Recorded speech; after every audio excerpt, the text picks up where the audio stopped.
Hey, what's up, everyone? Thank you so much for checking out this video here on Show Style and Spirit. As you can see, we are recapping the latest episode of Love and Marriage Huntsville. As you know, we are on the second half of season 6. It is episode 18, Melody versus Marceau, round 5. So we are going to talk about all of the conversation that was held in this episode. It was definitely great conversation, which is one of the special things about Love and Marriage Huntsville since season 1. It would be great dialogue between the castmates in the scenes, on the episodes. But at the same time, they are dragging out this whole Black Expo storyline. So we're going to get into that as well. Now, everyone who is catching the replay, thank you so much for watching this video. I really appreciate it. And I ask everyone who is joining me, thank you so much for being here. What's up, Anonymous? Thank you. I ask that you all please hit the like button on this video.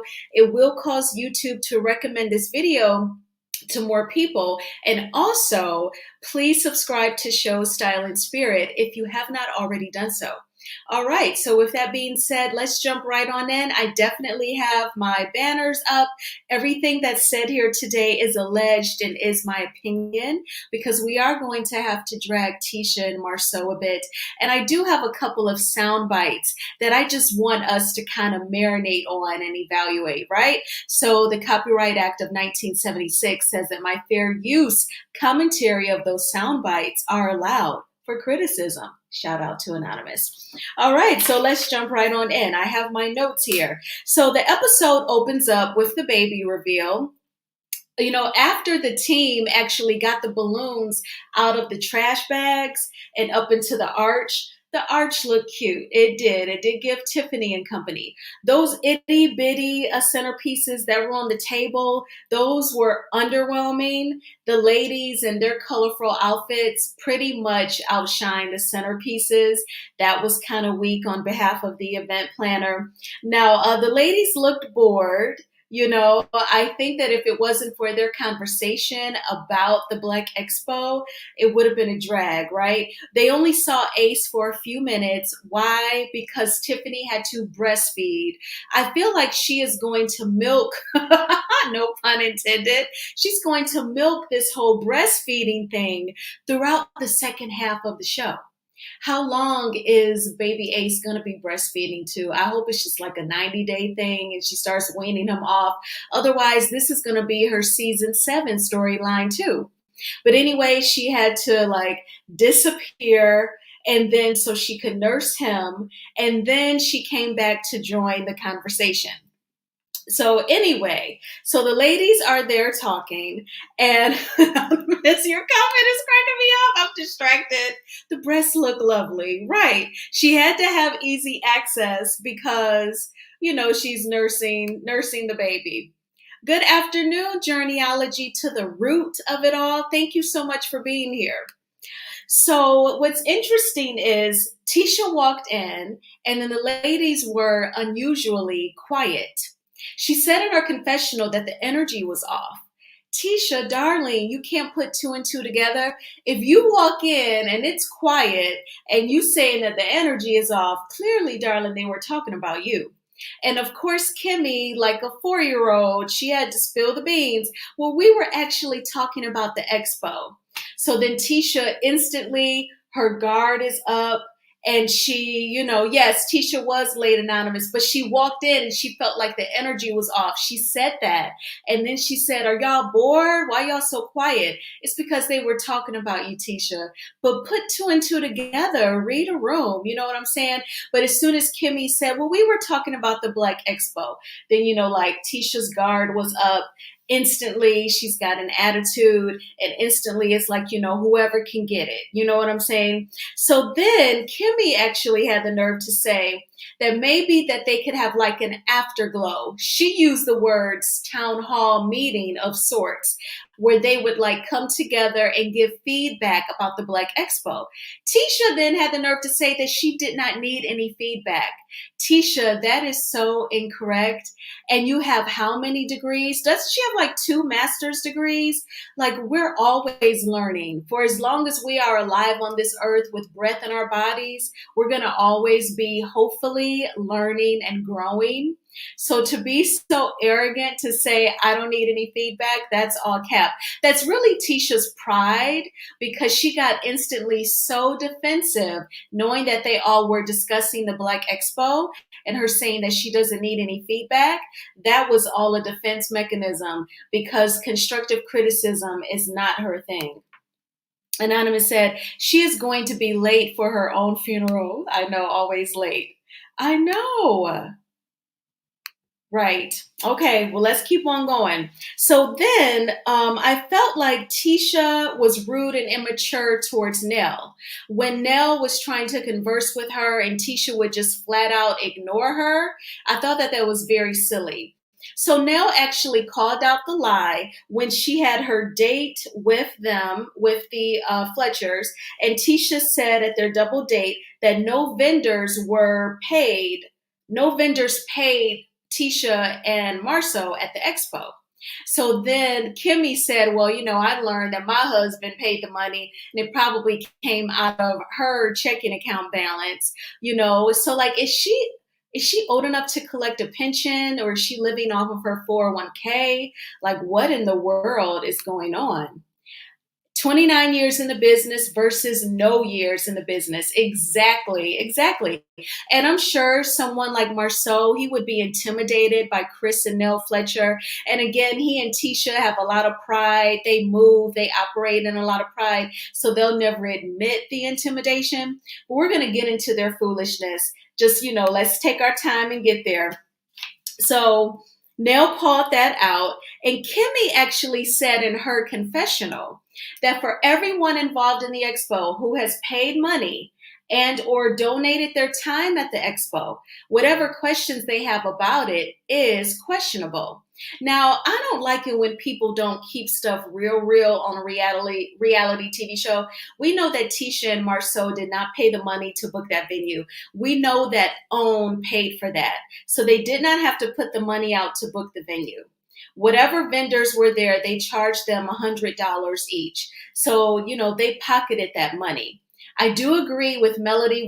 I'm jumping ahead. We're going to get to the scene between Melody and Nell.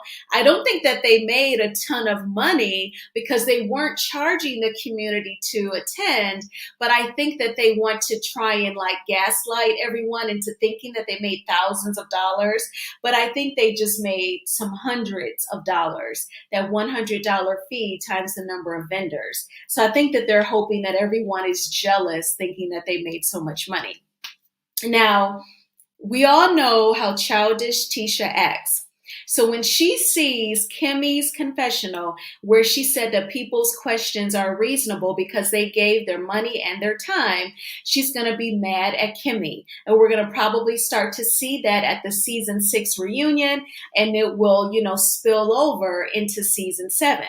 But Kimmy is right. That's just like at your church when it's time to have the business meeting and you go and you want to know what are your tithes and your offerings going to, how many people are on payroll. Then you learn all sorts of your fellow members is on the payroll at the church. And you're like, what do they do and what? And how much are we paying a pastor? Why is he getting an increase, or can he get a raise? Then you want to know where the money is going. It's the same exact thing. And that's normal. That's your right. If I was a vendor that paid, I would be ticked off hearing that others didn't have to pay. Absolutely, Journeyology. And we've discussed this on my channel during the first half of season 6 when the expo aired. For certain people to pay that vendor fee, then others don't. That's bull, especially when I have done vendor events with Bedroom Candy. The logo doesn't go on the flyer until I paid the vendor fee. So if I knew that others didn't have to pay it, I would be highly pissed. Because then you have to sell your products that much higher to get that vendor feedback just to break even before you're even profitable. So to know that some people didn't pay and some did, that's just ridiculous. But that's reflective on how Tisha and Marceau do business. But I also just wanted to make a point just to show them when they were discussing the expo. And then we also have the funniest scene ever where, Stormy, she made it plain for Tisha that, her issue was never with Tisha, but it was with Marceau. And then she said, she felt like Marceau wants to be one of the girls. That's right. Now we gotta talk to Marceau. I be thinking he be acting like a woman. Cause I was like, oh man, he don't act like a woman. He's just very vocal. I feel like he want to be a lady. Girl, be quiet. I be like, he acting like a wig. You know what I'm saying? Yeah, he should come over here with the ladies. We can put on a wig and join us. Exactly. And I totally agree with Stormy. And I like how Stormy and Melody, they got on the same page and they respectfully just said it. He should be with the ladies because he's comfortable coming at women versus men. And he's very extremely petty. Journeyology says Tisha never checked Stormy.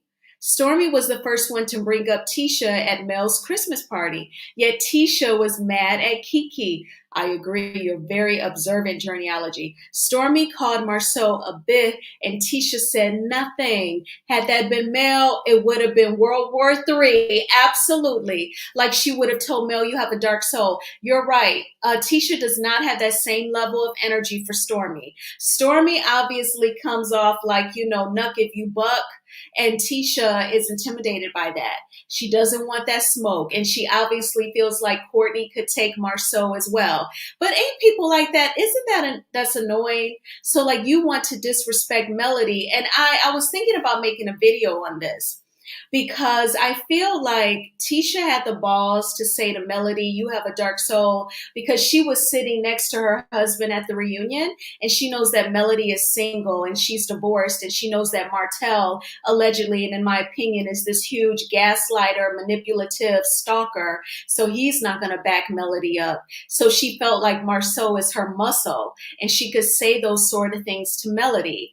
But yeah, and that's how people move when someone is single and they feel like you don't have anyone to defend you, but you can defend yourself, and that is enough.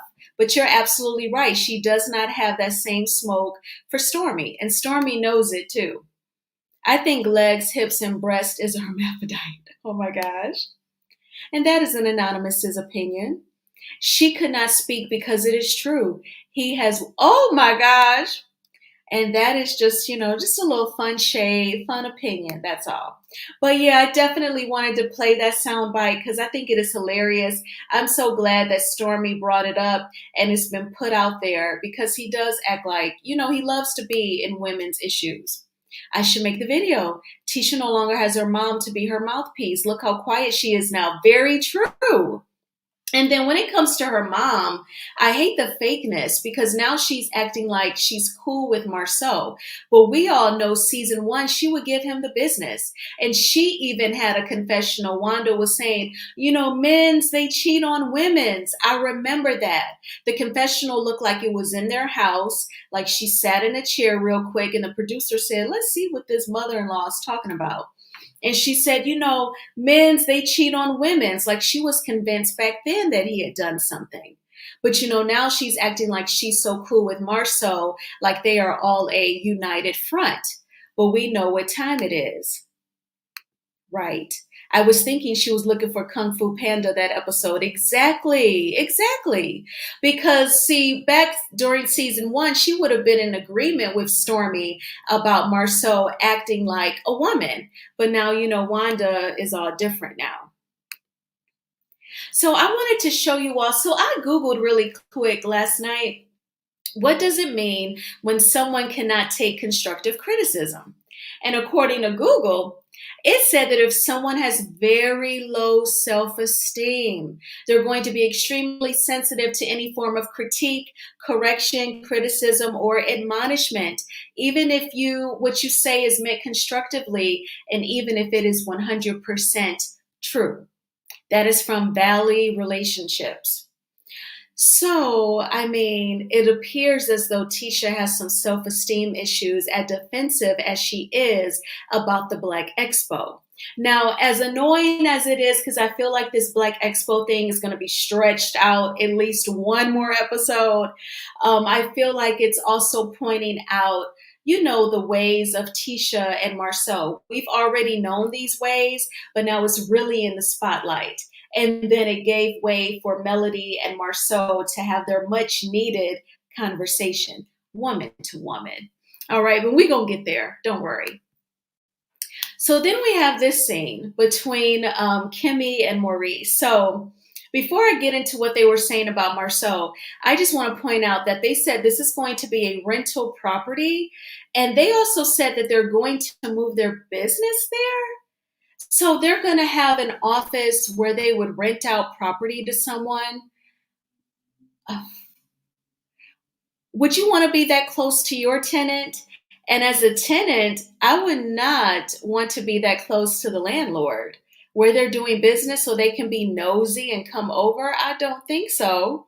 But they were also doing business with Maurice's brother, Micah. He was doing the renovations. Kimmy said in her confessional, see, Kimmy, she is starting to slowly get tired of the fake. Because she is saying in her confessionals what she should be saying to her in-laws and husband and face to face. Just like how she said people's questions are reasonable of the Black Expo. That's going to piss off Tisha. But she's saying in her confessional that her brother-in-law, Micah, is not hitting the deadlines. So they were supposed to, the month prior, be done with the rental property. Because see, now you're bleeding out money every day. That refrigerator is not where it's supposed to be. And the light fixtures are not in place. That house looked a mess. And then they're supposed to rent it out. Like they're wasting money when they could be collecting money every month. This is why I say do not do business with family. Hell no. Because they're going to think that they can half step it and take their time just because they are related to you. Now, some of you all may disagree. Some of you may be in partnership with your family members. I know I wouldn't do it, child.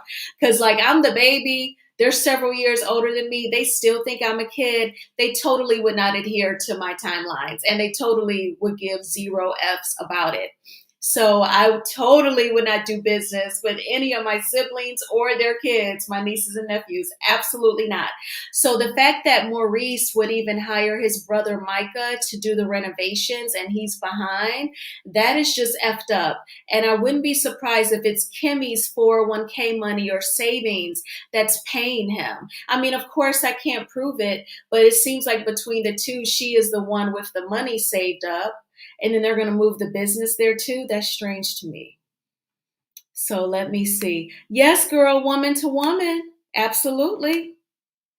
We have not seen anything from Maurice regarding his business all season long. Now we're seeing him move, renovate. Yeah, okay. I know, like that's the only thing. Now they're coming up with, oh, we're going to rent out properties and that's going to be his income, but they're bleeding it out until they get somebody up in there. This doesn't help the Scott's legal case because he's not delivering on time for a family project. Exactly.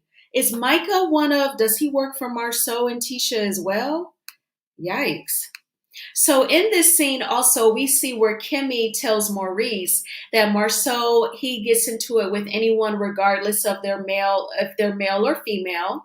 But Kimmy says, he's got into it with Stormy, he's gotten into it with Melody, and he's gotten into it with Tiffany. So she's pointing out all of the females. See, Kimmy, in a very sly way, she is starting to expose the truth. I wonder, is she getting tired of the marriage? I wonder, is she? We have to see. I give it like by the end of next year, this time a year ago, maybe she will have filed. I don't know, but that's what it's giving. And then Maurice had to say, his brother is a sarcastic butthole. And, he didn't like hearing that not everybody paid the $100 fee, yada, yada, yada. That all seems fake. Of course, he had to laugh when Kimmy said that he shaded Mel's t-shirt business. That just seems like some little player Haitian, some jealousy right there on both of their behalves. But I just felt that was interesting, the way that Kimmy is kind of like on the sly, exposing her true opinion. So I don't know, maybe she's getting tired and running out of patience. Maurice has run through Kimmy's money. She couldn't afford health care. And that was very depressing to watch last season. So then we have this scene here, and I do have a very important soundbite from this scene.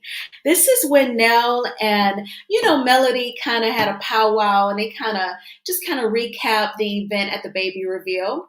And Nell, let me get back to my notes. I want to make sure that I do not leave anything out.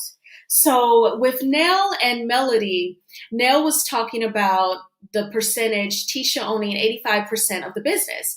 And Melody was saying how, like, when you get like government contracts, if you have like, if the wife is like majority owner, then it could come off like a woman owned business, which allows you to have access to more incentives that will benefit woman owned businesses. Like maybe these contracts, they want to work with female entrepreneurs to give them more opportunities to make money. So she kind of insinuated that that's probably why Tisha is like 85% owner. And it does make a lot of sense. A lot of the viewers have said, obviously, Tisha has the better credit. She looks better on paper. She qualifies better if they ever needed a loan of sorts. So that's why she's majority owner. And that is very smart of you all as well. But I just felt like this was such a teachable moment because I didn't realize that since, I own one rental property and I have Bedroom Candy, but I never have to like submit bids to the government. So I had no idea about a company reflecting, majority wife owner or majority female owner, and then you have more opportunities. So I thought that this was educational. I love that.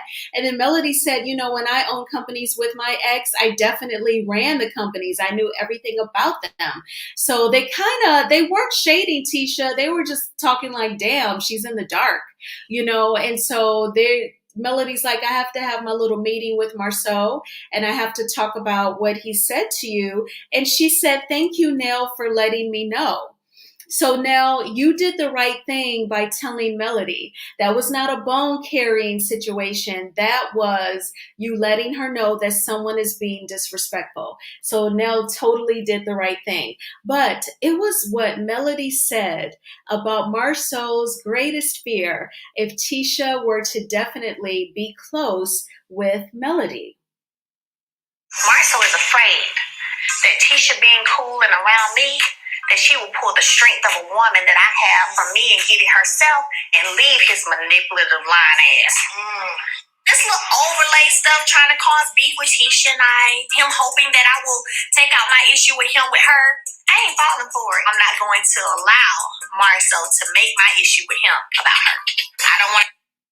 Exactly. That is so smart, Melody. So I hope that Tisha opens her mind and her eyes. Obviously, Marceau has been planting that moldy seed in Tisha's head that Melody is coming after our marriage. Melody wants to break us up. Melody wants to see us not together, to make Tisha mad at Melody and Tisha not paying attention to his BS and his disrespect and his manipulation. And see, Wanda, she was correct for when she was not effing with Marceau, but because of her vocabulary and her inability to express herself correctly, she can't say those words to Tisha the way that Melody so eloquently said it in this scene with Nell. But Wanda, she should totally want to be cool with Melody so that she can convince Tisha, you need to kind of glean from this lady to get your strength, like Melody said, to get your strength and your confidence. 100%. There are some women, unfortunately, they may try to keep you as like a pick-me and desperate because that's the path that they chose. And then there are some women who are going to be empowering. And that's what Melody could do for Tisha. And then the producers even flash back to season 1 when Melody took Letitia to a networking event with her. So then she introduced her to people. You could see the insecurity in Marceau's face. At first, he thought that maybe they were partying, like they were going to go to the club. He was like, oh, that's cute. Y'all are going to have some fun. Melody said, well, we're going to be serious, though. We're going to be networking and meeting people. And you could just see who's she going to be meeting?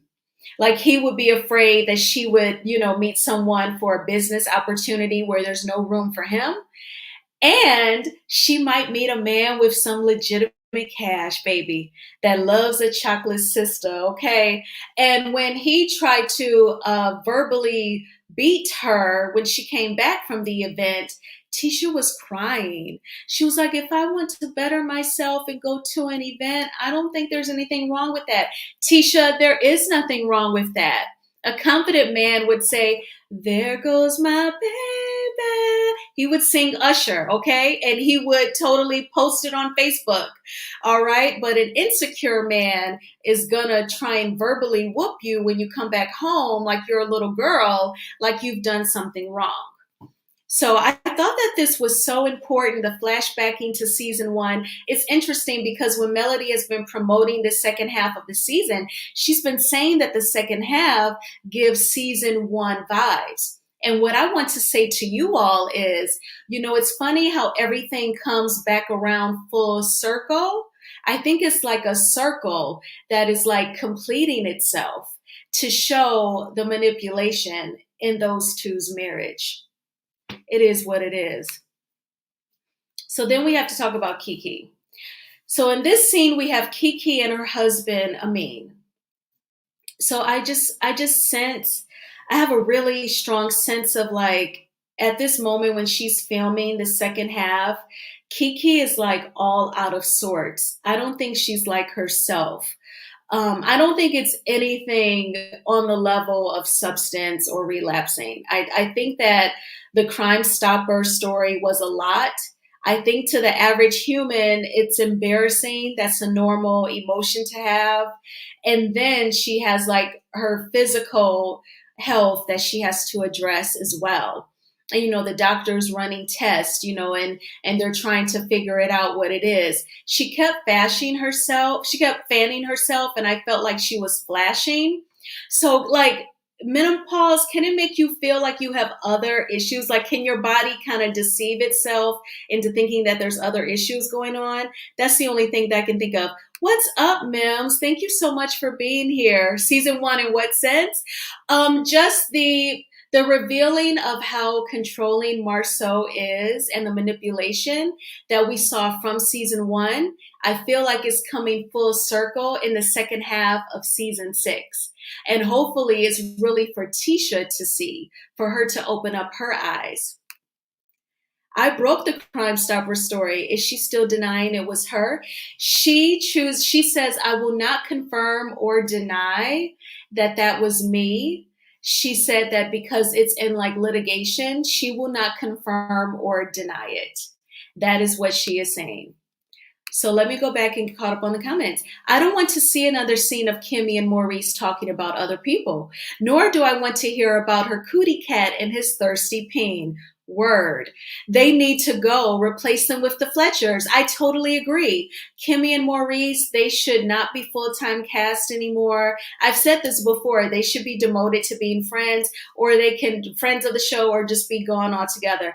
They bring absolutely nothing. Kimmy can't even carry a bone right. I mean, if you're going to say someone is, I see why you would say it's Nell, but I feel like I don't even want to put that label on Nell, because when she expresses herself, she has a point to make. Journeyology says, Tiffany said the same thing about Tisha being there only for face value, and Tisha got upset. Wonder what her reaction was after watching that scene. I know, like, I hope Tiffany gets like a breakthrough between everyone and what Melody said to Nell, especially. I've always thought that Marceau didn't want Mel to become too close to Tisha because it would give her ideas. I think Tisha would be a badass if it weren't for him. Absolutely. We see her holding back so that Marceau feels like the man. F that. I'm trying not to curse, y'all. I really am. I don't want to upset Miss YouTube, but Marceau is really triggering, okay? Ladies, let me give some advice. Never get with a man whose top row of teeth are hidden. Men like that can't be trusted. Hashtag Marceau. We received that advice, Mims. We totally would not feel Marceau over here between his hips and his legs. And, now he, like Stormy said, he should be in a wig. And he's way too insecure for any of the women over here. So we feel you. But so Kiki was actually feeling like her husband, Amin, does not support her because he wants her off of the M. I don't want to say any, drugs that Miss YouTube would not like, but she's on the M to try and help, I believe, with the addiction, but Amin doesn't like it. one thing that I thought was interesting in this scene is that Amin mentioned, like, I know you haven't relapsed because now I know when you have relapsed, what your conversation is like, your behavior, what you're not doing, what you are doing, so I can kind of tell. So she said, I don't want people to think that I have, and I wish I could have attended Tiffany's baby reveal, but I just wasn't feeling good. She was feeling physically bad. And she said, my husband doesn't want me doing any sort of substance. He thinks that it's all bad for me, and he's not always supportive. He comes down on me. I feel like this was like a realistic scene between a husband and wife. They didn't try to paint everything as roses, and they weren't talking about sex like Maurice and Kimmy. I felt like it was a real on conversation about things affecting their life. So I appreciate that. I hope that we get to see more of it. I'm sure behind closed doors, Tiffany and Marceau, I'm sorry, not Tiffany and Marceau, Tisha and Marceau, they probably try to talk about Amin, about how he looks. They probably try to body shame him because they always come off like they think that they're better than Kiki and Amin. But I'm sure Kiki and Amin don't care what anybody thinks of them. I hope that they wouldn't hold themselves prisoners like that. But you can tell when it comes to that side of the family, that's what Kiki faces, where everyone thinks that they're better. Tisha even said that she was surprised that Tiffany invited Kiki to the baby reveal, considering their past. Everyone isn't petty, Tisha. Also, it appeared to be a mostly cast event, all of the women. So Tiffany went on ahead and handled business. And then she goes, but Kiki is a no call, no show, so it don't surprise me that she's not here. Whatever. I'm ready for the water toss between Kiki and Tisha. Kiki, bathe her, okay? Get her soft and wet. Shout out to Prince. All right, so here we have the scene between Marceau and Melody. This is the beginning of the showdown. We saw just for our first few minutes. We know that episode 19 will pick up on this scene as well. So Melody and Marceau sit down. And Melody said that she told herself she was going to have positive energy. She wasn't going to go in for the jugular. She was going to see how he moves, and she would respond to his energy. I think that that's very smart. Have you ever wanted to let someone know that you didn't like something that they said or did? So then you arrange for you two to have like a powwow. And when you talk to them, they immediately start yelling, going off, being defensive. That's what she was waiting on to see if he would go there, and he said a lot of ignorant things. Now, I definitely took notes on this part. So Melody and Marceau sat down, and she asked to meet him woman to woman. Okay. Hello, Barbara. This is Shirley. Hello, Marceau. This is Melody. All right. And so Marceau actually said, when she asked him about him shading her t-shirts line, God said go, Marceau said, well, I do not value product businesses. But Marceau, you sell chocolate in a bottle. You sell champagne. That is a product, is it not?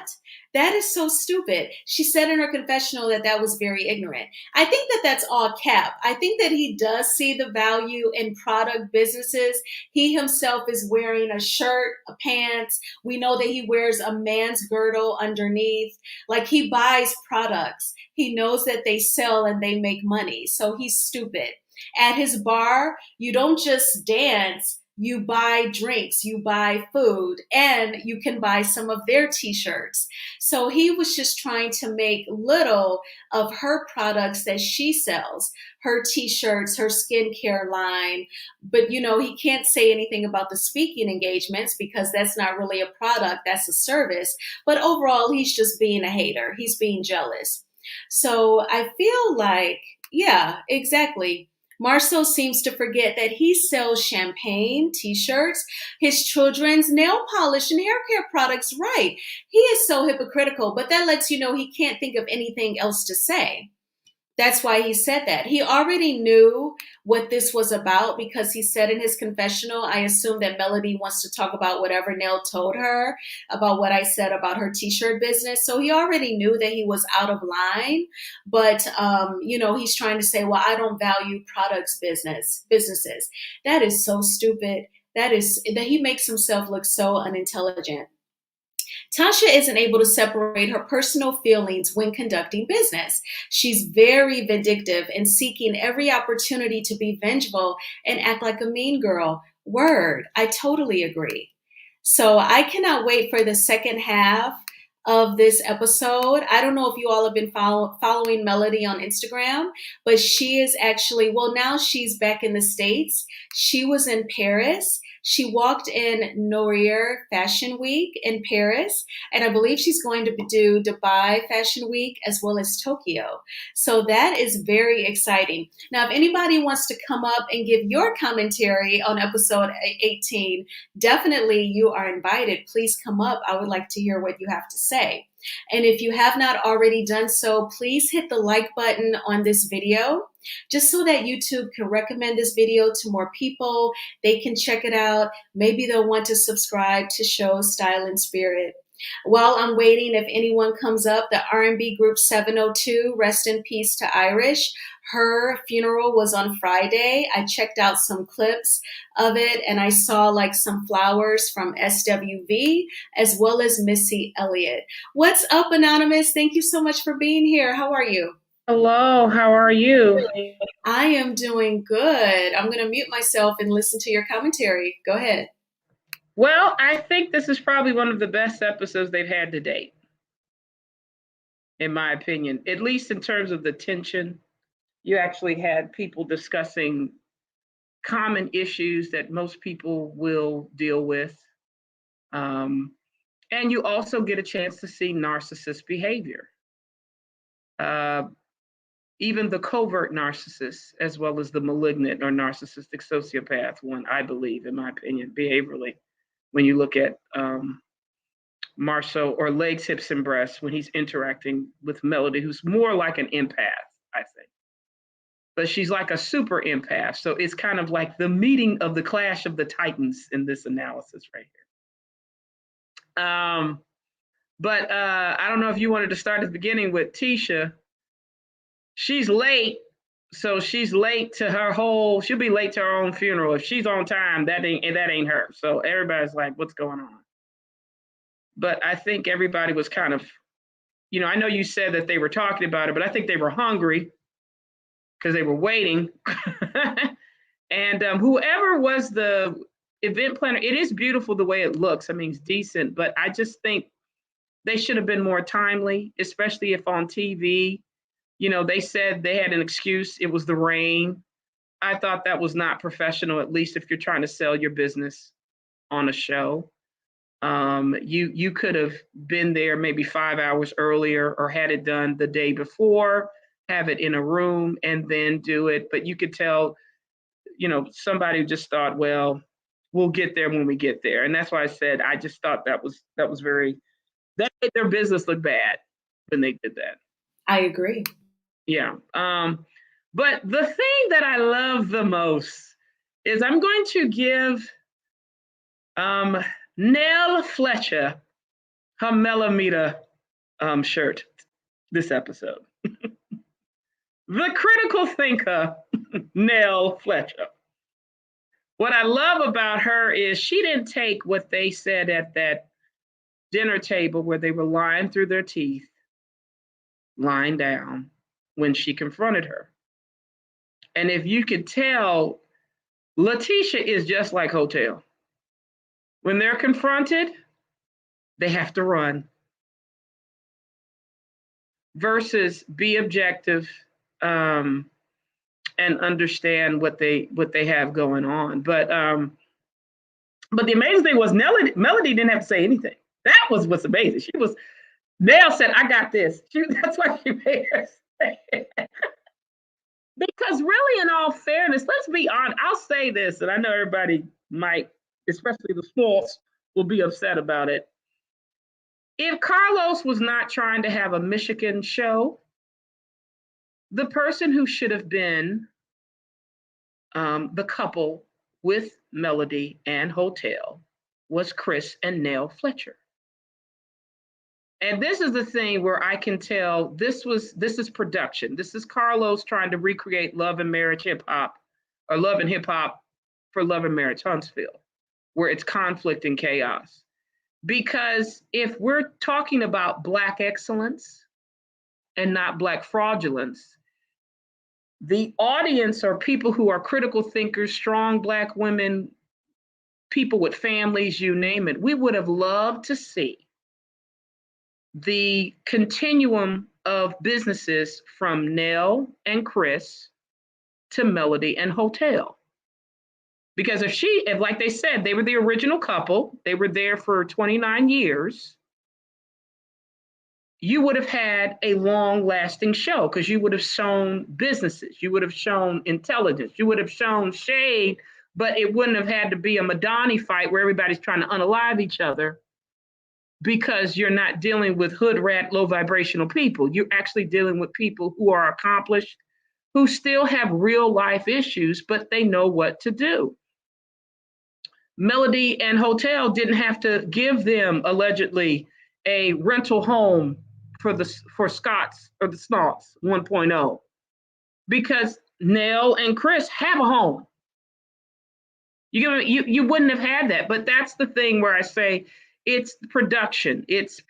But I'm glad Melody is fighting for her show, because that's what I said. I knew. I mean, I live in another area, but I knew there had to be more people who were accomplished in Huntsville, Alabama than these Snauts. I knew it. And Chris and Nell Fletcher are an example of that. And that's what's so sad about it, is that, Carlos Queen did not understand that if you want to have longevity in a show, you can't have it so ratchet where everybody's unaliving everybody. It doesn't make sense. So at least I'll let you tell your super sticker. Thanks. Thank you so much, Arheb, for the super sticker. I appreciate you. Mwah, mwah, mwah. Thank you. Yeah, we're going to get you more money because we're going to be analyzing. So Nell, definitely, she was a critical thinker in this episode. And to me, that's what made it work. Because even though the whole baby shower looked like it was a hot mess, or the baby reveal, you had spice. You had people challenging, well, that's not what you said when you talked to me. And if you notice, Tisha, when she was confronted, so you lied. You saw how she couldn't say nothing? She knew she was lying. She's kind of like what I see as behavioral traits, a covert narcissist. People think she's going to leave legs, hips, and breasts. She's not. They're tied together. Unfortunately, she's not like a Melody, and this is the difference. Letitia is codependent on either her mother or her husband. And it is, but a lot of women are like that. A lot of male identified women are like that. They fall easily in the traps of narcissistic triangulation, where instead of taking their frustration out on the man who's berating them, they will easily try to take what they believe is the weaker vessel, the woman, because of jealousy.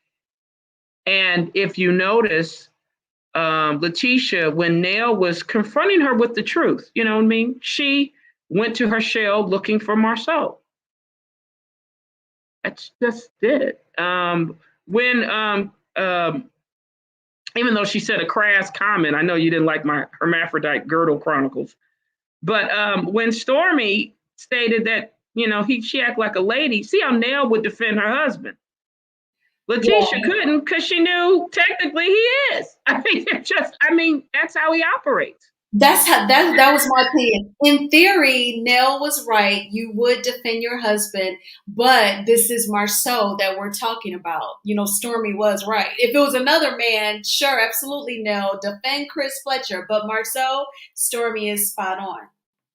Yeah, and they might share girdles, in my opinion, allegedly. So that's why they know what's going on. But when she's confronted with trying to do it, you saw how she was looking at Bone Collector Kimmy to help her. She couldn't speak. She's having trouble, but she can fight. You get what I mean, or leave. But in terms of having a dialogue to just talk to issues, that's why I said when they say they're in business, she's not in business. 85% she's a figurehead. That's all she is. She's not, what I saw allegedly in her background report. She's a stay-at-home mom with the kids. That's what he has her do. So she And has there's nothing no idea what's happening. correct. And there's nothing wrong with being a stay-at-home mom because you're dealing with the minds, your children. Yeah. But be honest with who you are. You're trying to make it look like you're on Melody's level. You're trying to make it look like you're on Nell's level. No, you're not. That's why you let Marceau try to belittle and berate women like Melody and Nell, because you're jealous. You wish you wouldn't be at home doing nothing and being with puppets. You wish you could do what they're doing. Yeah. What did you think about, do you think secretly Kimmy was enjoying Tisha getting taken to task over the expo? Because Kimmy really didn't help her in that scene at the baby reveal. I think she's conflicted because she is a member of the Snorts. She probably knows that they did pocket money that they shouldn't have. It probably was for their rent for that new place. And I think Carlos maybe helped them financially get that. That's why. It was production, but he helped them. But they're concerned about, if they have to do black again, it's the same thing. And this is, I think, what people don't realize is that most people, if you're in business, you don't want to be with shady, unethical, lying people. And even, I think Bone Collector Kimmy had an epiphany. She knows how the Snots do business. It's you don't want to be around that. I mean, because remember, they placed her and Maurice at the far end of the expo. They didn't even get a chance to really interact. So it's kind of like she didn't want to be treated like that. So a little different. But is that simply? Yes, it is. Hi, Anonymous. Hi. Oh my God, you're up early? Or not, you're late. No, normally I'm working during these hours. Oh, I'm glad you're here. Thank you for being here. What are your thoughts? No problem. Well, to your point, with Kimmy relishing in when Tisha was being taken to task, I don't know about Kimmy, but Mel sure was. Yes, she was, baby. Mel was all smiles while Nell was taking Tisha to task. And I can't say that I blame her. This woman has been spent majority of this series being taken to task and people diminishing what she does, to sit back and actually enjoy it, where her and Tisha seemingly swap roles. Because remember, anytime people were coming at Mel, Tisha would sit there with a smile on her face. So to watch her now take that back seat and watch Tisha get taken to task, I was actually happy for Mel. Oh yeah, that's why I said this was a great episode, because the truth came out and Nell actually helped. But now I know why Carlos had to have his sick dog hotel try to attack her the later episodes, because they saw what happened this episode and how Nell was making an even playing field for Melody and the other people. You got that right. I agree. I definitely Good agree. point. Yes, that's a great point. I agree. Well, I also think Nell is in her right to be upset at him, because how dare you? We already, Chris said, they already told him we're not picking sides. So for you to subpoena her, knowing that she's still friends with Mel, it was low. So I understand her animosity towards Martell. Absolutely. But that's what those narcs will do. That's the sad thing. They have no honor amongst thieves. They discard a lot of people. They just believe you should be used for their beck and call. And when they say you need to get over, remember how Hotel in Destin said Melody need to get over what the Snots did to her family. Really? You can't dictate to somebody how somebody's supposed to feel when they their family. Exactly. Manipulation. And I think the way people try to treat the Fletchers, that's just classic taking someone's kindness for weakness. Because for Martell to think he could just subpoena them and they just going to automatically side with him, he must have thought he could intimidate them. And even in this scene, when Nell asked Tisha a question and Tisha just sat there, she would have never ignored Stormy. She would have answered her question, but they think they take the Fletcher's kindness and their calmness as weakness.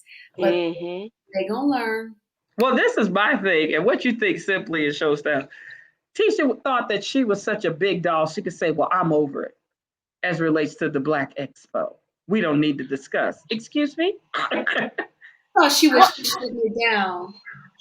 And here go your sister-in-law. We can have a town hall meeting about it. I mean, how do you improve if you don't talk the pros and cons? But you thought everything was okay because you got your little money to pay for your rent apartment. Okay, got it. But here's the kicker, Anonymous. She thought she was doing something when she was like, it's over. And then she was like, OV, over. I was like, wait, what? Like you're going to try to be smart. She can't tell where's the degrees, goddammit. She embarrasses herself, poor thing. And she did another event right in this scene.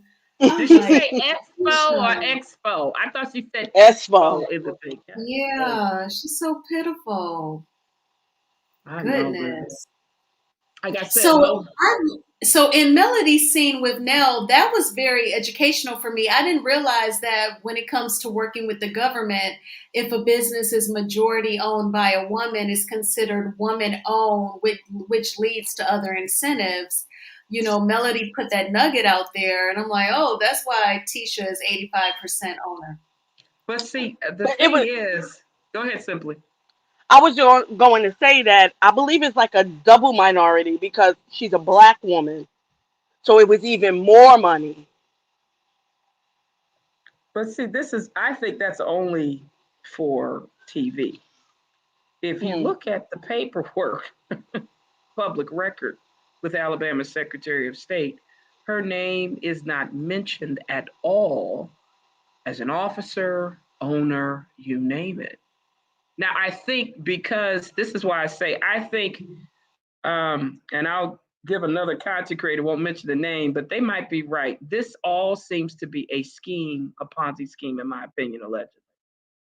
Because in all fairness, and this is why I say they're in some serious trouble. And if you look at that Zen Gardens lawsuit, they're in serious trouble. When people have to deal with the government, you have to make sure your documents are legit. Remember that clip that Nell, they showed in this episode where Nell asked, what's your percentage to Letitia? 85%. Okay, was that true? No. So if I'm a government official, IRS, you name it, I'm going to be looking at this show to see who's telling the truth or not, to look at your documents. It's a way sometimes you can actually be audited, and if you're not doing right, the whole thing could be a ruse, and you can get in other trouble. Like, this is why I'm saying they're scamming and scanning for TV. It's like the appearance. I'm appearing as if I am a business owner because I'm by my husband and I say I own 85%. But like Letitia, she don't want nobody to verify. But if you look at the records, that's not true. Now they might, if it's one thing about it, because everyone's like, well, why is it they're on loans? She's on the loans. Well, if you're married and it's a sole proprietor business, you can have be joint and severally liable with your spouse to get the loan. So she might be on the loan documents, but as it relates to the proper kind of like filings with the Secretary of State, the IRS, you name it, I don't think that's true. I'd be mad if my husband tried to do a sole proprietorship, because that just means a one-person owner, but then he expects me to go on the loans, the credit responsibility of it. I don't think so. I wouldn't do that. Well, you have a sense of integrity where you're not gonna you would negotiate it. But this is the thing: if Marceau legs, hips, and breasts is like Hotel, a narcopath in terms of behavior, he's gonna demand Letitia do what he needs to do. Mm-hmm. And that's the part where it could get abusive and you don't really have any say. So if you really don't have the education expertise to know what the difference between a marriage and a marriage, real versus retail, reality, you name it, you'll buy into whatever he's saying and you'll put yourself stuck. Because that's very dangerous. Like you use the word abusive because it's like you were reading my mind. Because I'm like, if he would have the nerve to do a sole proprietorship where he just owns the business, but makes her take on the financial part of it with the loans. Well, allegedly, and I'll put this because I did see it myself, he has liens like his brother and even Carlos and Hotel. The reason why they can't get the loans is because financially they're upside down. They have public tax liens. So in Wait, order to, huh? Carlos has a tax lien too? Yes. Oh wow. Oh, That's all right. that's why I think there's a lot of these ruses happening. Because think about it this way. Let's give a perfect example with Martell. You know why it was a benefit for him to marry Melody? Melody would complete a task from start to finish, but his credit improved because of Melody making sure she structured things, paid things off. And pay things on time. Yeah. Correct. It's the business. So when he got divorced, look how she was able to pay for Nubian TV by cash. Yeah. And She's bounce. got herself financially straight, even though she had to file bankruptcy because she had the income coming in. She had the customers. She had millimeters purchasing her things by her unique marketing way. Well, look at Martell. Has he paid his off? No, from what I'm seeing. He still is in debt. He still has the bankruptcy issues. So instead of understanding the divorce and taking it, he didn't understand he needed to right his ship right so that if he moves on, he can get himself together. So that's the part where it's difficult. You have people, instead of, like, if I'm getting money, I'm not worried about 304s in other states and paying them $4,000 to $5,000. Because guess what I'm going to do? I'm going to pay my tax lien off so I can get myself together. I got to work. And that's the thing where you can tell people are just trying to be the Joneses, but they're not literally doing what's necessary to be like a Nail, to be like a Melody, and then be able to afford to do it. You have to right yourself financially. You know, they're like, Question, Anonymous. yeah, go ahead. Is because I know that Martell and Mel filed joint bankruptcy together. Is she like, did she resolve her portion of this debt, which is why she was able to purchase into Nubian TV? Yeah, what happened, the amazing thing is, this is why I say, Melody, I know you love your millimeters. They did, from what I heard, public record, it was a Chapter 7. So with the Chapter 7, you basically, it's a liquidation where and what she did was dissolve the business. So what usually happens is if she had assets like Embrace, the other companies, Holt and Holt, they would sell the assets to get the discharge. Okay. So Okay. the 47 acres, I think, was sold to pay off her portion, where the Chapter 7 trustee would kind of resolve the issues to settle whatever marital debts they have. And what people don't realize is everybody's like, well, why she had to file bankruptcy? Usually when you get a divorce, you want to get a fresh start. You want to resolve whatever lingering marital debts, because if she would have kept those on, then Hotel, his creditors could attach to her. So that's why she did the 7. Gotcha. Resolve it. Get out of it. Okay. You start anew. So I personally think she probably had Family members help, as well as investors, private investors, confidential investors, help her get on her feet.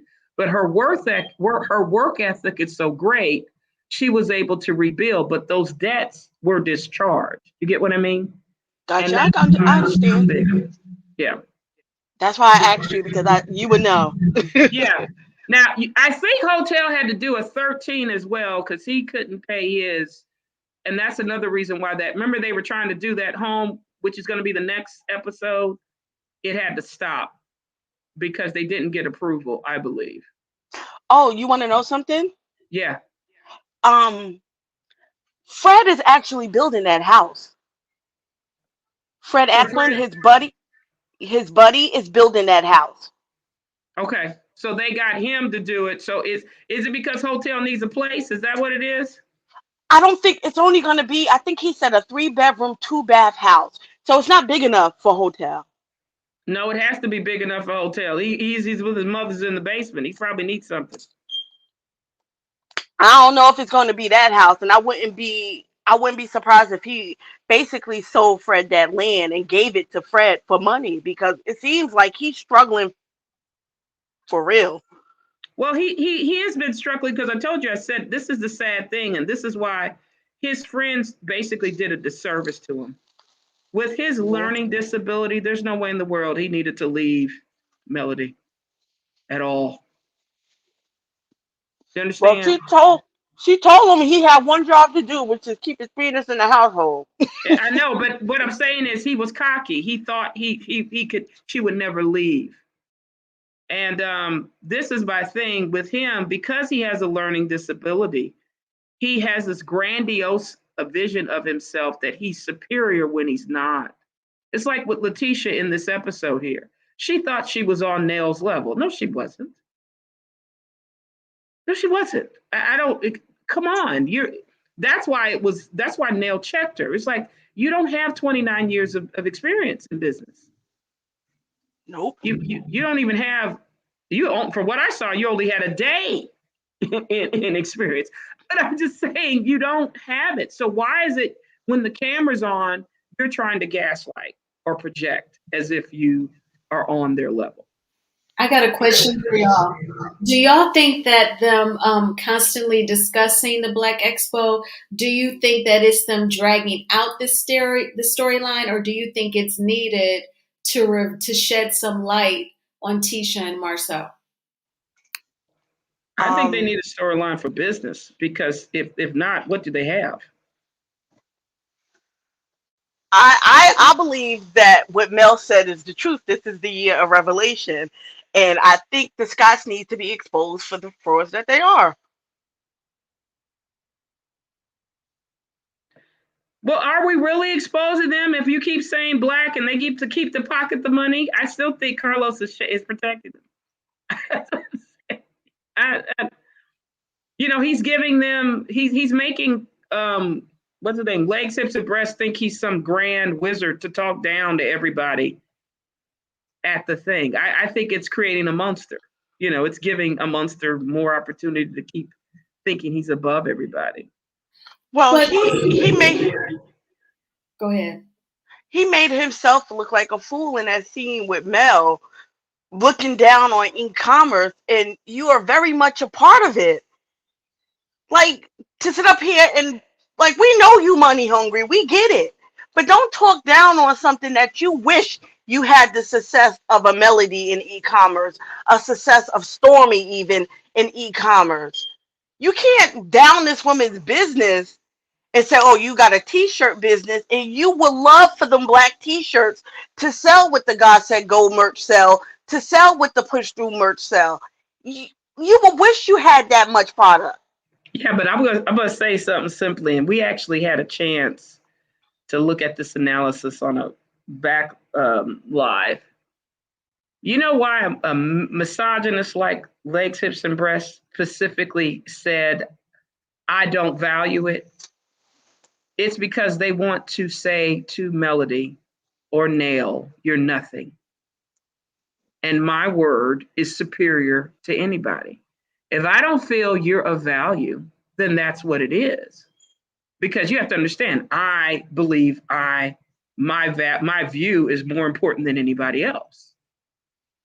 So this is the thing where we were asking the question, why is it so hard to talk to a person who's a narcopath? Because in their mind, they think you have to bow down to them. Like he would say she's of value if he was able to profit off of her shirts. Mm-hmm. See, by her cutting them off, he thinks you're not of value. Why? Because he can't use her. Yeah. He can't use her. That's the whole thing. It's such a difference in how Marcel talks to Melody versus Tisha.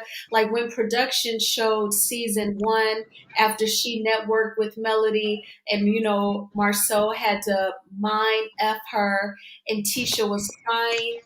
In this scene, Marceau tries to mind F Melody, but she's coming back and saying, see, that's another jab. That's another jab. You do sell stuff.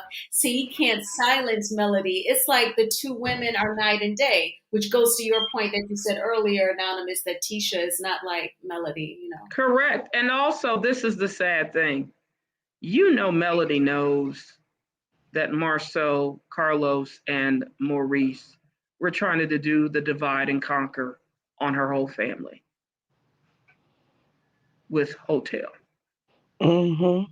If you notice, she really wanted to put her hands around his neck while she was talking with him. That's why she had to keep it cold. Because by him saying really the hurtful statement that he said to Nell was that they're no longer together. That dinner episode. You get what I mean? Where he told and Nell and Chris said that's cold. Where they said the Holts are no longer together. To me, I think that probably was more of a sticking point to Melody because that's the one thing she was trying to get Hotel to understand. But he was persuaded by the snake. He was persuaded by Carlos. He was persuaded by these snots who are from Michigan to think that in order to have a relationship with his wife, he has to have his wife be underneath him, submissive only, versus being in a partnership. You guys bring different values. I'm not going to lose food, house, you name it. My kids, I can't think only one way when it comes to marriage because I might lose the best things that I had happen to me. This man lost his whole family and an opportunity for a woman. This woman is the one. This woman right there we're looking at, Melody Cherie, was the woman that brought that sorry butt Hotel from lower class income to upper class millionaire status. And for Hotel to be so narcissistically injured, probably when he couldn't pass the builder's license exam, and he couldn't, and then was persuaded by people like these Michigan shysters, like Marceau, to lose it, is what's ridiculous. Because most people with common sense will know, look, I can have food. Fletcher understood that. If I keep going down this path, I'm going to lose everything. I can't be around certain people who are going to bring destruction to me, all to satisfy their ego because they really don't have any money, but they want to bring you down. That's why you got to be very careful who you have as friends and family in your network, because you be listening to somebody who hates your guts and wants to destroy your whole family and is bragging about it because Carlos and Maurice and the rest of them feel the same way. In that dinner between the Scotts and the Fletchers, that was a lazy read anyway for the Scotts to point out, well, Melody and Martell aren't together anymore. That's a lazy read. You're not reading her because Melody is single. She's a single woman and she's fabulous. So it don't matter if they're no longer together.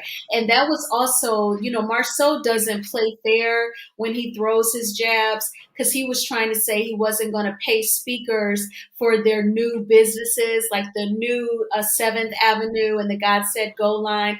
But keep it real, Marceau. If you're going to talk about something, tell the whole story. You know that they dissolved their businesses that they had prior to. I can't stand people like Marceau. They are gaslighters, which is being a manipulative person, and they don't play fair. They tell half the facts, whatever is going to make them look better.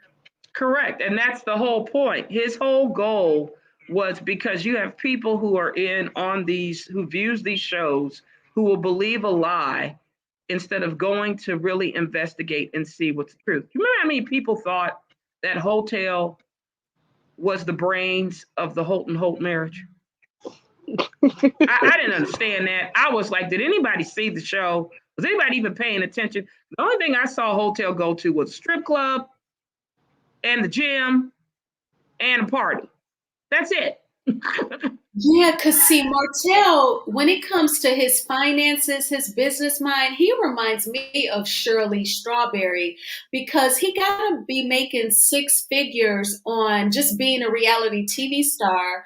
And how is it that you struggling? Like he should be able to get a house. When Chris told him, look, you got to move, the owner is selling the crib, he should be able to go out and find a house for him to rent, and he should be able to pay for stuff and not be dragging his wife into court trying to get custody and get a percentage of the sugar mama line.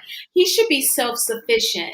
But he reminds me of Shirley Strawberry. You're on a nationally syndicated radio show paying thousands of dollars in rent, and then you losing it, and now you living with somebody allegedly. Like, I don't get those two. I do. It's all ego. You know, if you understand the narco path, just like Marceau right here, just like Letitia, they don't care what the truth is. They're liars. They pathologically lie. I mean, did you see how his body looked when he walked in there? You saw that girdle was right on there. He couldn't even close his shirt. He's sweating in both armpits, but he's thinking he's the man. I'm like, are you kidding me? Are you kidding me? I mean, he's fine too. You can tell Marceau thinks he's fine. Honey, any woman who would cheat with this man. I think anonymous. they should look. Women will sleep with anything for money. But he ain't got no money. That's what I'm trying to figure out. Are they just a lose? He got Tisha money. Tisha got that loan. Tisha ain't got no money. Tisha got loans out simply. Come on, baby. When they had to beg for $100 at the Black Expo. He still got. Come on now. He got no money. Well, he got the booth rent money from the expo now. Child. He got Stormy money. He got Maurice and Kimmy money. Well, he made about $500. He had. I think that was for the movers. He also had to have content creators sell his Black in the Bottle. So he got that money. So yeah, you're right. He got whatever money he has. But like I said, I think Melody is right. Remember that episode with or the scene with Nell? They didn't get no money. They probably only got $500 or $800 just to pay their rent on that apartment. Security deposit. Yeah. That's Mel was speaking facts in that scene. Mm-hmm. Yeah, she knew it was all production when she was just like they were like, well, why is it her and her brother wouldn't participate? Because they were too busy laughing. They were laughing at these people. Do you know what a venture capitalist is? That's what I would have said to Melody. Should have said to Marceau. Marceau, what is a venture capitalist? Just I would have asked. You know, really? Goodness. Now, I do want to see another expo, but I want it to be Melody, Nell, Tiffany, and Stormy. I would want those four to plan it. And they don't even have to ask the Scotts or Kimmy and them to be vendors. They can bring on who they would want to speak to the community about starting businesses. That's what I would want to see. Now, we just have to make sure if Stormy's on it, please do not have a rush sale or you have to get something there with labels to New York. Don't plan it that day. Give her at least a week to get her production out or her labels out so they don't mess up. I'm just saying. I understand what you're saying. I mean, I'm just saying, because I don't want her to say, I'm tired, I'm overwhelmed. Then go home and work on the products. Why are you here? I don't get it. And she don't have to do that huge display at the expo. She can just help plan it or whatever, or talk about products. And I wouldn't even like invite the Scotts and them to attend, but don't even invite them to speak. Absolutely not. Because what they gonna talk What about? she needs to do, if she can legally license, is every person who bought her product that still hasn't got her product, she needs to allow them to come to the expo and get their product from on that day. Do an RSVP. Okay. You didn't get your product. Here it On the is. show. You need to do that. She might improve her standings, but you know, anybody that kisses a snake and a goat, I get scared. So I don't, you know.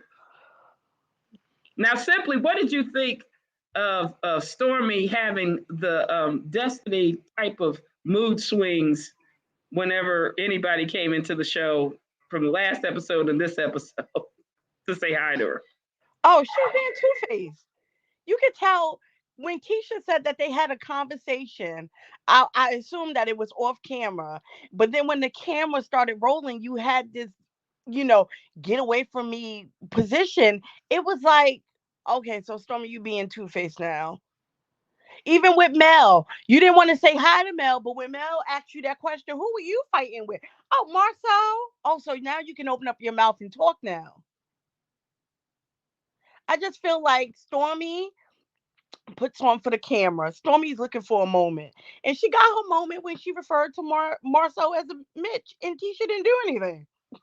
She probably also got stank ways like her mama, where she got like a bad attitude. So she not gonna say hi to you. She gonna be rude, but then she warms up. And when, like you're right, when Melody asked her who you met, and she felt like talking. I think it's just like kind of rude and bad attitude. I was thinking it was the bows that she always has in her place. She needed them to kind of get her mood right. I don't know. Cannot. I mean, I'm just saying. They're too moody. You remember the episode at Madani? How Destiny looked down and everybody's like, "What's wrong with your mood? What's wrong with your mood?" It's like they both the same. They said they were similar. They're like, okay. Well, Destiny's mood at Madani was a bit much. I mean, there is no way I'm gonna let two individuals come in to my shop and completely change my mood. Like she looked like a fool at her own opening. She did. Destiny had weird energy the day of the melee.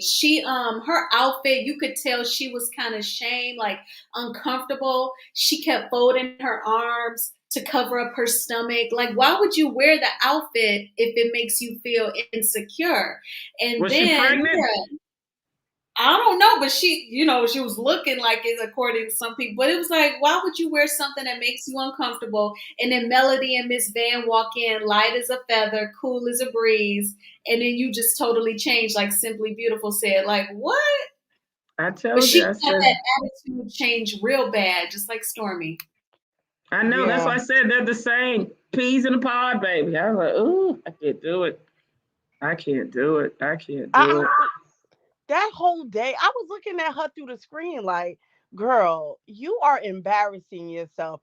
And I'm assuming that she might have been embarrassed at the shop because clearly there was no air. There's no air at all.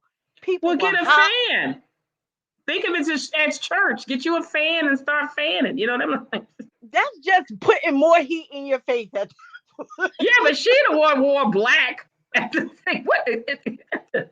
She was like, to me, I agree. I didn't agree with the outfit. I feel like if you're going to be selling something, put on your Madani t-shirt with some shorts.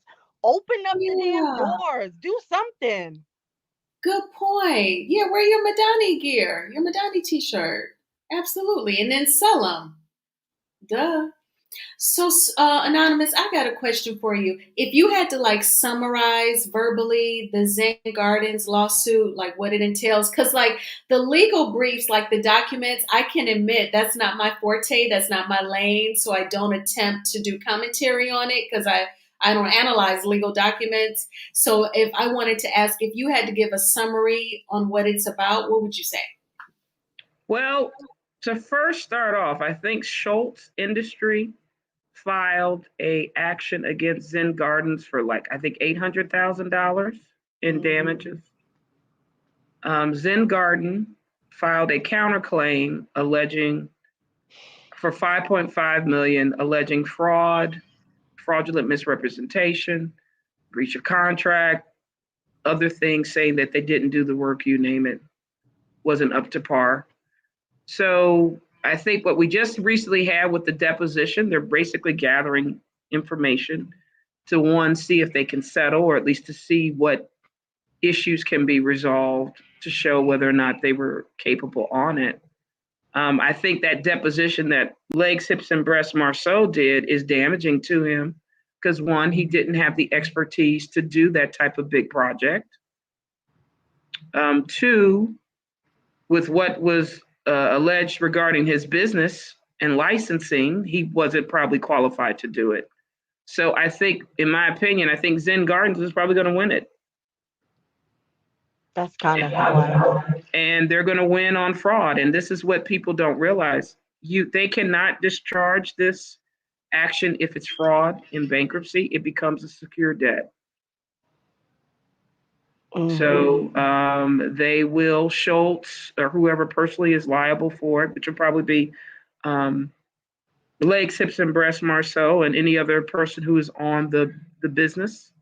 I think hotels on it as a registered agent, you name it, will have to pay Zen Gardens.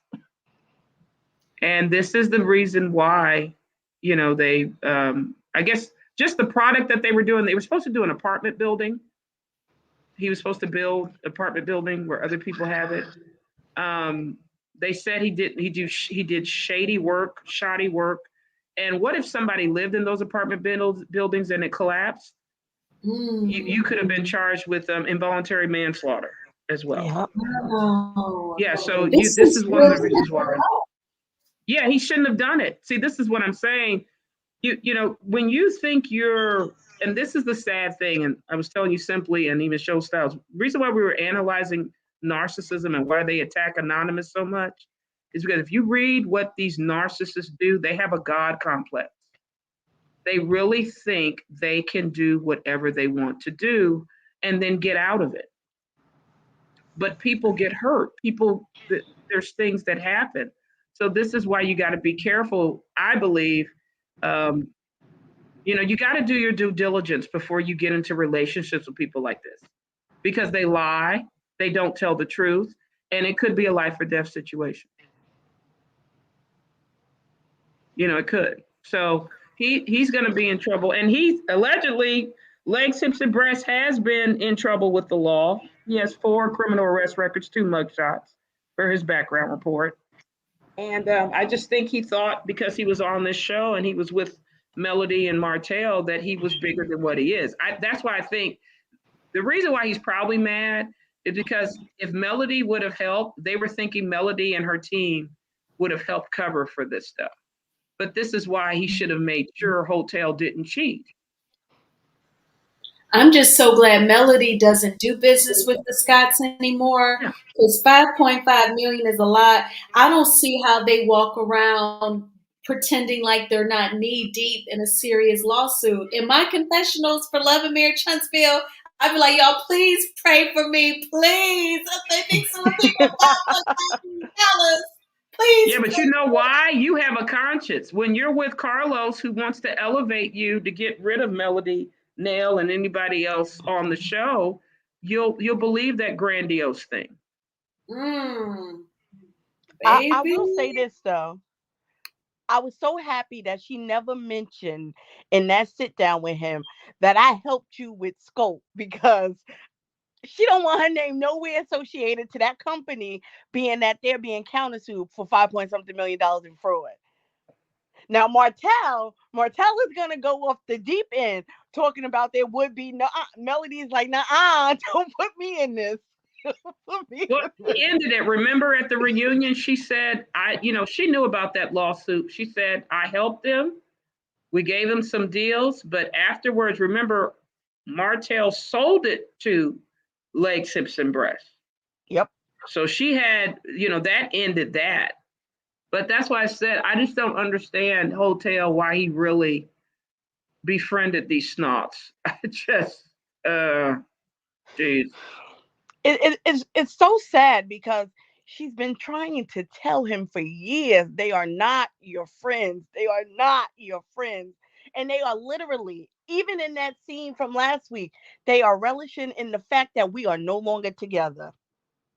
How many times did the Scotch reach out to help you when your power was about to be turned off? Did the Scotch offer you anything to help you keep your lights on? No, Melody had to do it. Correct. And see, that's the thing. But I was going to tell you, I think I said this before, Show Styles. I've noticed this with Southern men.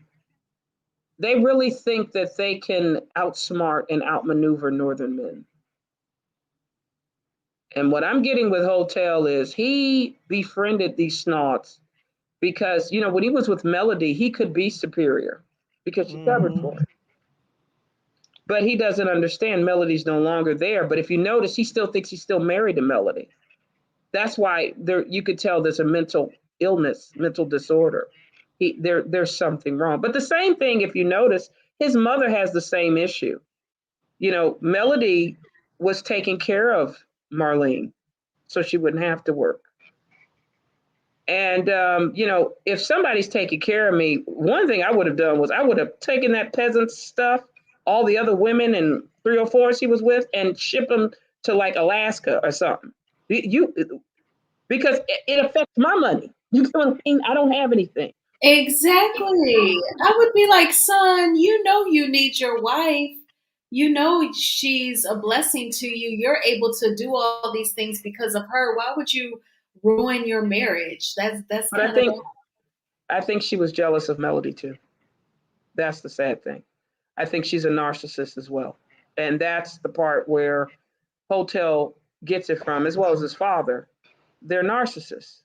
And they believe that they're better than what they are, versus you and I simply, or Show Styles and Spirits, we want to prove that we deserve the accolades. Like Nell is telling you, I have 29 years in business. The reason why I should be able to be asked to come in to a expo for the community, especially in North Huntsville, is because I created North Huntsville. That's the reason. Especially when her daycare is a staple in the community. Why wouldn't you want her there when most of these children probably came through her daycare? And that's some good money. From my friends who have children, like they told me, like some daycares is $250 a week. I said that's $1,000 a month. That's a mortgage payment for daycare. It is. But the sad thing is, this is another thing. Those snots didn't understand. In Black, not only Melody patroned their business, but also the Fletchers. They bought bottles of Black. They brought in their people to come in. And for them to treat them like that, that's why if you notice Nell, when she was at her own shop, she said, if you're going to do any business with the snots, she's like, no, I'm good. That's okay. But you notice how he was so quick to diminish Mel?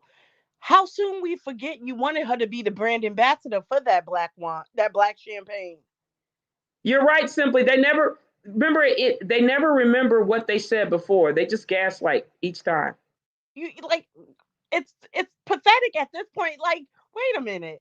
You didn't diminish her until she told you, no, I want to be paid, which I'm with Mel. You're not going to call me a dark soul, black heart, a wolf in sheep clothing a couple of months prior and then expect me to do a favor for you? In what world?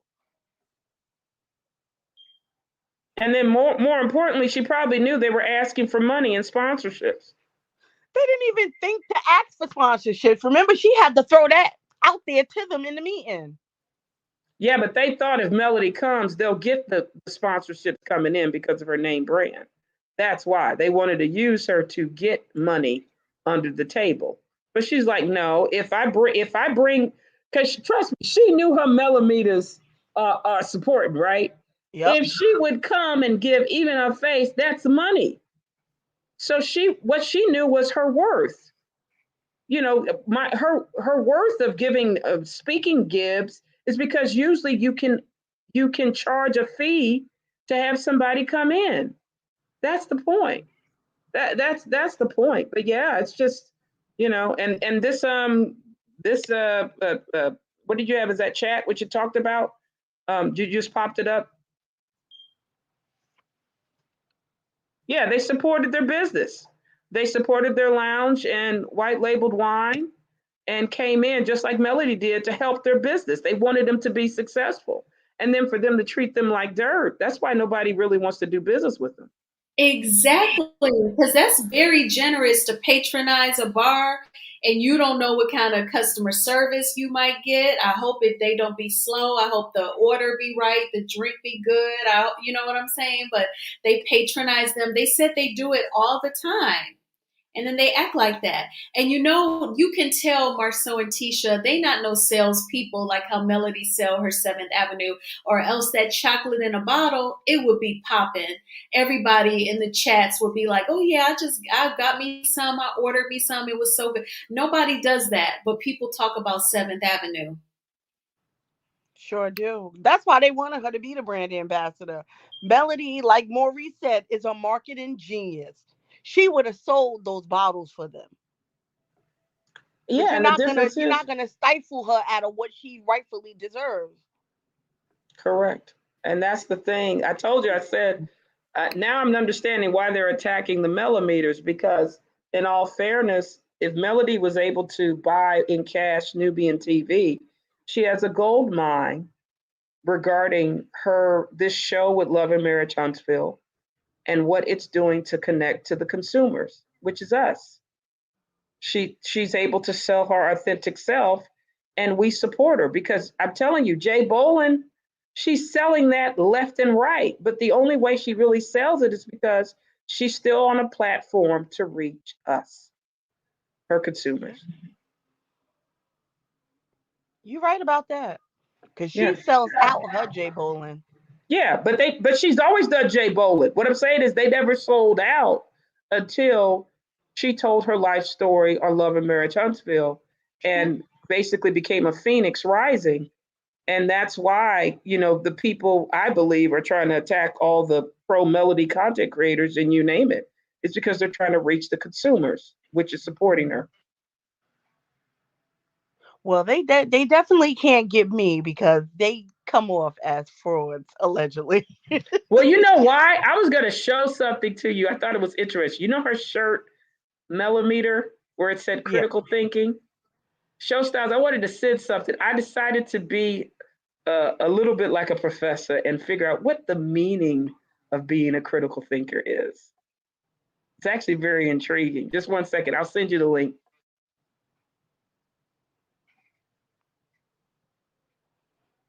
Okay, Alf MC says the bottles initially sold due to Funky Dineva pushing it, and then another content creator put it out there. It was a white label product. Then all of a sudden, the Scott's 1.0 no longer has a supply to offer. Yet, because to me, it didn't blow up. And I get it, some people did buy bottles of it. I'm not saying it didn't sell. I'm just saying, like, it's not like out there, like when Diddy owned, a line of liqueur and Jay-Z, like you knew about it. It was in the press, like the Scott, their chocolate in a bottle, or whatever you supposed to call it. It never went to that level, not at all. Because it's a dessert. I think it's a dessert champagne? Yeah, Corey was saying it's a sparkling Chardonnay. Okay. Yeah, like I don't know. Like I'm not really a Chardonnay type of girl. Yeah, me neither. I'm more on the hard side. I drink the Henny and stuff like Yeah, that. give me like some vodka and mix it with something. That's me. So yeah, I'm not So gonna get champagne or sparkly Chardonnay or anything like that. Yeah, yeah, definitely. the only time I honestly think I do champagne might be New Year's Eve. That's it. Same. It's just I don't know. But I actually thought this episode was really good. I did not miss Martell. He could stay Yeah, going for a like year. same. That part. But Go ahead. Stormy girl. I don't know how Tisha did it. Cause I'm with Nell. I probably would have checked her like, don't call my husband no woman. For her to just sit there and just look and then kind of glance at Kimmy, I was like, Tisha, you're not gonna say anything? You just gonna let this girl call your husband a Mitch? All right. But I do feel like had that been Mel who said it, she would have been more vocal towards Mel. Or Nail. Or yeah, or Nell. Or Tiffany. Or Well, I don't know. I think she knows he is a female in some kind of way. well, because he's always in women's business. He always has so much to say to the women. And then you know, he was an a-hole towards Courtney as well. But I think he knew to tread lightly with Courtney because Courtney would mess him up. Just like watching him get into it with Kiki's husband. He was like running from Kiki's husband. Yep. Well, he runs, like I said, the girdles get it. But yeah, I wanted to, the one thing that was cute is Melody had on her shirt critical thinking. And I don't think people realize what critical thinking really entails. And if you scroll down a little bit, Show Styles, it has the definition on this article here. You see, what is critical thinking? Okay, I was going to read it because lovely Show Styles of Spirits likes us to do it. Critical thinking is the discipline of rigorously and skillfully using information, experience, observation, and reasoning to guide your decisions, actions, and beliefs. You'll need to actively question every step of your thinking process to do it well. They're saying collecting, analyzing, and evaluating information is an important skill in life and a highly valued asset in the workplace. People who score high in critical thinking assessments are also rated by their managers as having good problem solving skills, creativity, strong decision making skills, and good overall performance. I don't know if they scroll down. Key critical thinking skills. They say critical thinkers possess a set of key characteristics which help them to question information and their own thinking. Focus on the following areas to develop your critical thinking skills. First, curiosity. Be willing and able to explore alternative approaches and experimental ideas is crucial. Can you think through a what if scenarios, create plausible options, and test out your theories? If not, you'll tend to write off ideas and options too soon, so you may miss the best answer to your situation. I'll go to the second one. They call logical thinking. You must be skilled at reasoning and extending logic to come up with plausible options or outcomes. It's also important to emphasize logic over emotion. If you notice how Nell was using logic while Letitia was just dealing with emotion. So that's very key. They say use creative problem solving to balance cold logic. By thinking outside the box, you can identify new possible outcomes by using pieces of information that you already have. The last characteristic they say is self-awareness. Many of the decisions we make in life are subtly informed by our values and beliefs. These influences are called cognitive biases, and it can be difficult to identify them in ourselves because they're often subconscious. Practicing self-awareness will allow you to reflect on the beliefs you have and the choices you make. You'll then be better equipped to challenge your own thinking and make improved, unbiased decisions. So I just wanted to show you guys the reason, everybody says they're a millimeter and they're a critical thinker. That's not true. Because to be a critical thinker, you have to really be objective, which means that you look at the pros and cons before you make a decision and look for the best outcome to do what we call problem solving. And that's the part where the people who have successful businesses like Melody, like Nail, like Chris Fletcher, and others, they apply critical thinking to their business and you name it. I agree. Like Tisha and Marceau, they think totally different from Melody and Nell and Chris Fletcher. They look at situations totally different and tackle them completely different. Yeah, because what But people don't realize, there's like, yeah, go ahead, Simply. I'm sorry.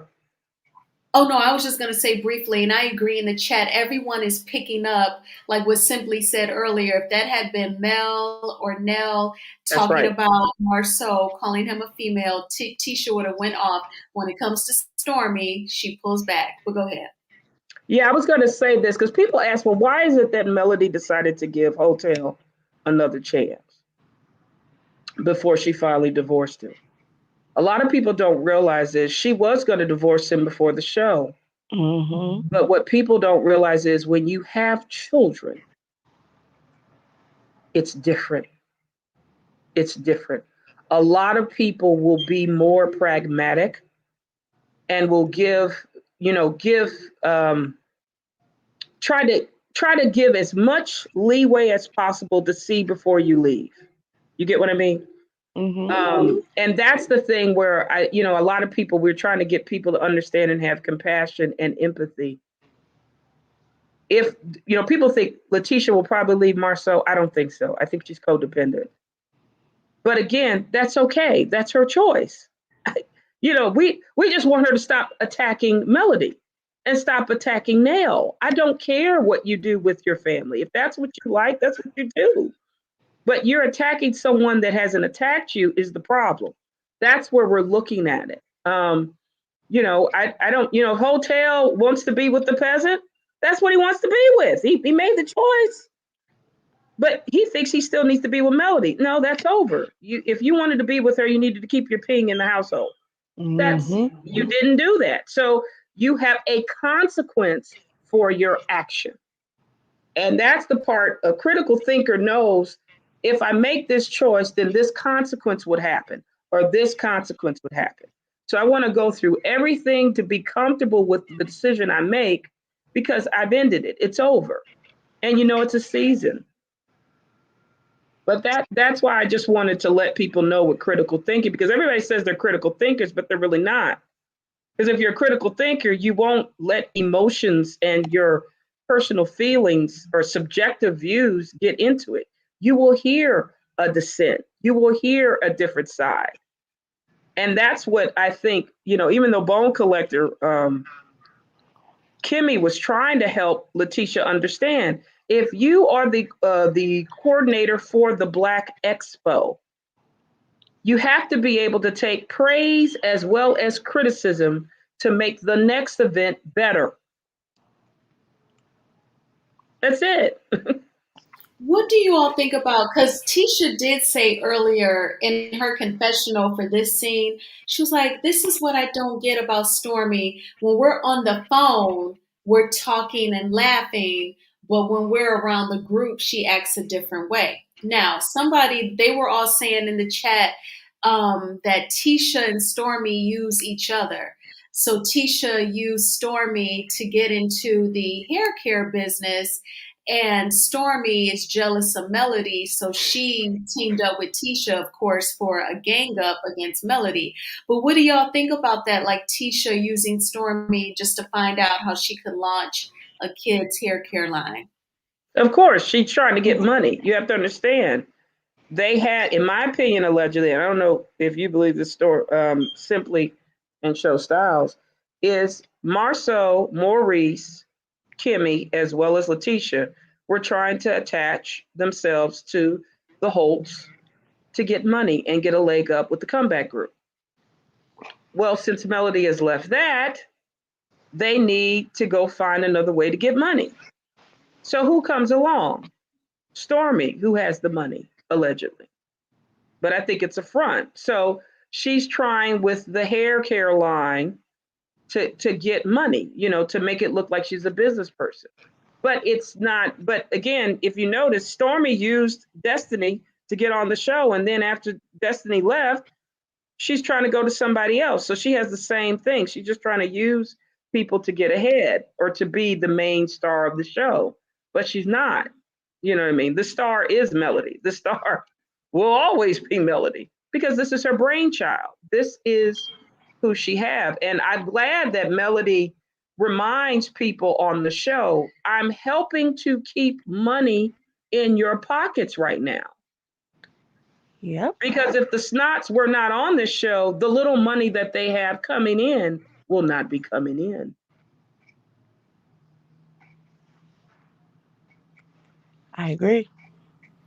Yeah, because literally them even thinking, her pitching the show to Carlos and then her thinking of the Scots to bring them on, then they open up Black. Black probably also is a bit of a tourist attraction, just like on the Real Housewives of Atlanta with Candy's OLG restaurant. Peter admitted, he said, Atlanta locals don't even have to go to that restaurant because so many people, when they travel to Atlanta, they go eat at OLG. I have a feeling that's the case with Black. I think more people, if they're ever in that area, they do go kick it there. And that's thanks to the show that Melody invited them on. True. Correct. Correct. And they're just, to me, but that's the sad thing. I always say this, the righteous need to choose friends wisely while the wicked are led astray by them. There's a lot of people who think to be a friend is to be a user. And Mm-hmm. unfortunately, that's what a narc does. They use people and want everybody to be their subjects, and that's it. And if you're not, then you're a threat to them, and then they try to destroy you. It's true. Because even when you think about it, they're so like they feel like they're entitled to Mel's generosity. Correct. Because in the past, Yes. when she was with Martell, they would help. They helped with the car. They more than likely gave them a little bit of money to get them on their feet. Supposedly, they stayed in the Holt's townhouse. They feel like they're entitled to that help. So now that she's saying no, it's like, what do you mean no? This is not what the Mel we're used to. But they have to understand that you don't get to F this woman over and then think her generosity is supposed to stay there. You don't get to help this woman husband cheat on her and then turn around and say, can you speak at my Black Expo for free? Don't throw in her face that, oh, you You there, Simply? It was about her getting children good. growing up in the single parent household when you was putting money out there to the husband's mistress. You didn't think about the children and the husband. Simply, you getting good. You getting away. What happened? Yeah, the mic went out, darling. Uh-oh. Your mic is still on. Simply, you're in a bad area. Were you coming back? Oh, Lord. Uh-oh. Okay, she'll be back. Oh, let me drop the link again. She was preaching. That's a preach, Yes, Simply. yes, she was. Yeah, But people don't she's so understand. right. Yeah, but what I loved about it is she's talking about when Melody said frenemies. Did you notice how Yeah. she said, will you and Tisha be together? She gave a Yeah. look. Hell no. Yes, she did. Yes, she did. Nell said, "Oh, y'all ain't friends. Y'all frenemies." And that's okay. That's all Well, right. exactly, because remember, and what people don't realize, remember the Destin, Florida trip? Remember how Vanessa asked, well, what is it with you and Tisha? Oh, we Yeah. just cordial, keep it moving. Yeah. And that's And all it's and gonna be. and then Vanessa said, yeah, it's right to end that relationship. Because like I said, I believe in my opinion, Letitia had her mother do what she wanted to say and couldn't say about her children and everything else. The ignorance. Yeah, she put her Yeah, mother up to it. Mm-hmm. yeah, because they're both the same. Both Letitia and Kung Fu Panda are the same. Go on, Simply preach Yep. from the beginning. We Go missed it. ahead, Simply. Um, no, I'm just saying, I was saying because I forgot where I ended off before my sister rudely called me about Chucky. I don't know why. um, but I think that they expect so much from her, even though they do the worst to her. I don't like when he had that, like, I didn't like that comment. Oh, you just want my children to grow up in a single parent household. You had no regards for her children when you were helping Martell cheat. There was no regards for those 4 innocent children being raised in a single parent household. But now it's, oh, you just want, like, Martell. I was like, Marcel, shut up. I was so over him.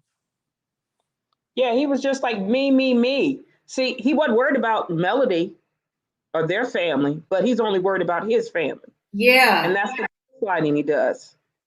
And when Melody says, you know, that's why Tisha gonna leave your manipulative lying arse, you could tell he got real tight. He like tensed up and he was like, Yes. why do you want her to leave me? Why do you want he insecure about that woman leaving him. He do feel a way. You saw how mad he was and how his face tensed up. He was so mad that she said that. Yeah, I agree. You could see he got real tight and was like, why do you want her to leave me?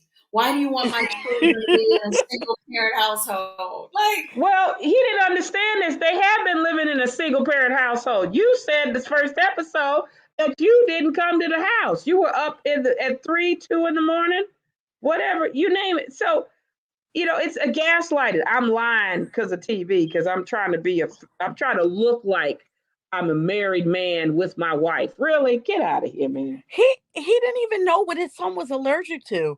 That And then part. he told Mel, those are teachers' kids. I'm just their father. I was like, wait, what? You their daddy, we know. But you yeah. also have to parent those children. What are you talking about? Marceau didn't know about the peanut allergy. I remember that. And that's a serious allergy too. His son looked at him like he was crazy. Like, dude, you do know I'm allergic to peanuts. Yeah, that's a serious allergy. How come you don't? I apologize to you, Charlotte. Thank you for being here. I have so many things up in the stage, like these visuals and the website where we talked about critical thinkers. I didn't see you come up, but thank you for being here. Hi, everyone. Hi. No. I am so sick of Marceau. I can't wait till they get him off the show with all his lawsuits. And I love Nell. She's short and sassy, and she got them all told. And I hope that they continue letting the Fletchers be on the show. And Kimmy, I don't trust her. She's two-faced. One minute she's with the Scots, and the next minute she's not. She can go. Because I'm sick of the scene with the sex scene. You know, that's getting old. So I really enjoyed this episode. It was very good to me because Tisha, she can't take it when people criticize her. As they say, she didn't like it when the rabbit got the gun. It didn't feel so good. You know what I'm saying? She talked about everyone on the panel. But when they talked about her, she couldn't take it because Marceau wasn't with her. So, you know, when Marceau with her, she's like a bull. And then when he ain't with her, she's like a little kitten. So I really enjoyed the show. But Mel, she's going to continue being blessed because, like I said, she prays about everything. And God is going to continue giving her favor. I agree. I agree. I'm glad you clicked on the link, Miss Charlotte. That was awesome. Thank you. I really enjoyed it. You are welcome. This was a good episode, really good conversation. And I'm just glad. I feel like, because Melody did say earlier this year, this is the year of revelation. And I'm glad she's able to get stuff off her chest to Marceau face to face. And I'm glad people are making it clear for Tisha to see. I mean, but Anonymous said earlier she ain't leaving that man. But, you know, people are trying to make it clear for her the beef isn't with you, it's with your husband. And Melody said in her confessional, him trying to play these games, trying to put me and Tisha against each other when it's him causing all the foolishness. She said, I'm not going to talk about him to his wife. I'm going to talk to him about him to himself. I was like, that's perfect. That's right. And No, you know why? Oh, Tisha go would ahead. never go nowhere. She's gonna stay there because she thinks that everybody's gonna look down at her because she thought her marriage was so perfect. So that's why she ain't gonna leave him. But I think in her mind she really wanna get out. But she's scared about what people gonna say. That's what I think. Another thing I was thinking, unlike Melody, Letitia really, I know everybody says she has all these degrees, but what to be kind of like a successful business owner, you have to have practical experience versus just theory. And see, that's the thing that I think that the scene, I don't know if you want to show that clip where Nail and Melody were with each other talking. You know how Nail made that comment saying, if I own 85%, and you notice how Carlos didn't show that on the last episode. Nail understood, well, if I'm 85% owner, I'm going to know what my husband is doing with the business. Melody and Nail, they said, or Nail said she was a 50% owner with Chris. Melody, in all fairness, was running Holt and Holt and their other 10 businesses because Martell didn't understand how to do it. So that's why Melody could know what to do in the ins and outs. All Letitia is, I call her Thifa, is a figurehead. She's a figurehead. She's just she to me, and that's the thing, it's just like with Martell. They want the appearance as if they're business owners and for you to take what they say seriously, but they don't put in the productive work to be treated as really an owner. Because in all fairness, Letitia should have told Marceau, don't do that Zen Gardens thing. You're not qualified. You're not doing this. And remember when she said the same thing to hiring Kimmy's son? She said, look, we need to get a more experienced She did. manager. Yes, she did. She knew. And he didn't But she listen to her. exactly. But what I'm saying is instead of standing firm, if she was a co-owner and say, no, we got to get one. I want to interview him. Mm-hmm. She She did say allowed that. him to make the decision to get a manager with Black. That young man was fresh out of college. This was his first job out of college, no managerial experience. And you're right. And upon watching that scene, my thought was he just doesn't want to pay the money for an experienced manager, general manager of a restaurant bar. Well, but see, this is the thing. I heard Black is not owned by them. It's a collective with other fraternity members of Omega Psi Phi in that area.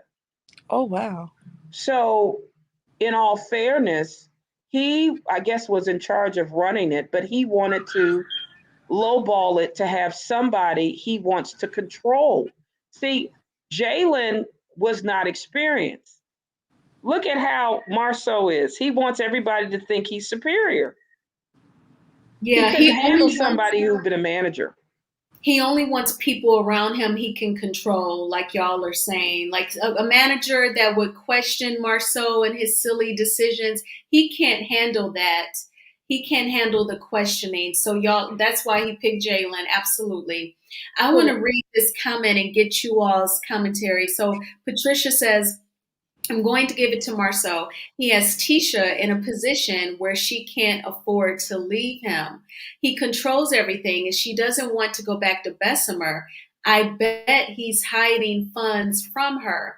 So I can remember working with a guy when we were writing mortgages, and he's white. He bought a house, did not put his wife on title. And he was making light of it, telling us, and we were like, how can you not put your wife on title? And he felt like, I got to make sure the marriage works out.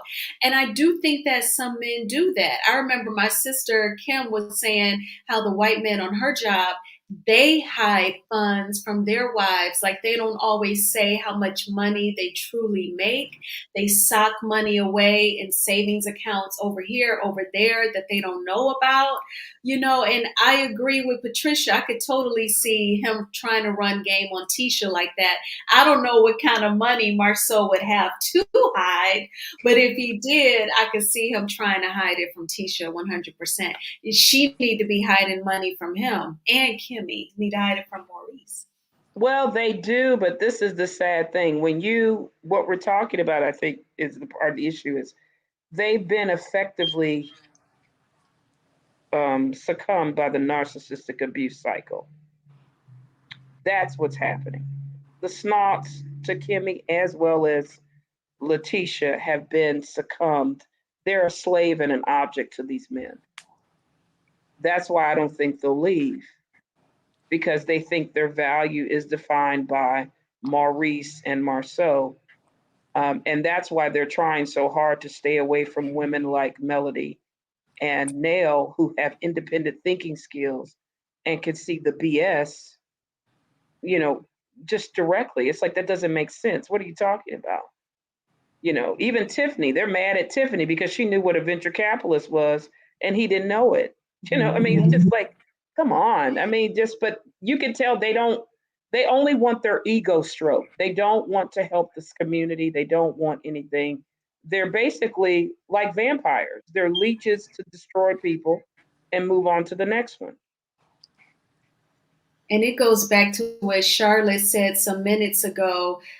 She agreed with you, Anonymous. Tisha ain't leaving that man. And she said, because she worries about what others think. And as women, we really got to let that go. And that goes and if you were raised right, and, like if you were raised in a church and then you're taught, your education was emphasized, that people pleasing, once that's on you, you have to work so hard to strip those layers off of you so you no longer give a F about what others think. And if Tisha is in that zone, I'm sorry to hear that, because she needs to get out of it. But unfortunately, she has both her husband, legs, hips, and breasts, and then Kung Fu Panda do the triangulation to have her beat down to think she must stay in this relationship. Because I wouldn't be shocked that legs, hips, and breasts gives Kung Fu Panda money on the side to keep Tisha in as well. They do that when they want control. It's real weird. I agree. Yeah, the season 1 flashbacks when he was coming down on Tisha for going to a network event and then she was crying. I thought, ooh, Marceau knows how to whip that thing on Tisha. He whips her mentally to where she's, crying and reverts back to a little girl. And I should be able to go network. Yes, Tisha, you should. Don't Well, let him. yeah, she doesn't have strength. It's so sad. I mean, really, it's sad because she doesn't if you know her mother and father, they really didn't have much, didn't have really education. Her grandparents raised her. So she's looking for love in all the wrong places. But that's the reason why a person who's a taskmaster and a slave master like Marceau is leery of women like Melody and Nell, because they're independent, free thinking people who know their worth. And to a person like Kimmy Kimmy knew her worth, but she was able to be beaten down to say, I need to lose my nursing job. Because now she's codependent with Maurice. And did you notice how Maurice would always have her go to Letitia? Not Melody, but go to Letitia to kind of be in the web of understanding what role he needed to play. They were doing that narcissistic abuse cycle. So that's why I say people have to watch who they hang around with, because in all fairness, if Melody hanging around with Nell, and that's one of the reasons why I'm glad she's on the show, but everybody's trying to say, well, Nell isn't a friend. That's not true. Nell has her own issues, but she's also a critical thinker. She has a business. She has worth, and she can rationalize and even defend herself. And that's why I was so impressed with this episode, because we saw a woman like a Melody with Nail not, say, well, you lied to me. That's what really shocked them because they were lying. They lied the whole time. Mm-hmm. But nobody's ever told them in public to embarrass them in front of cameras that they were lying.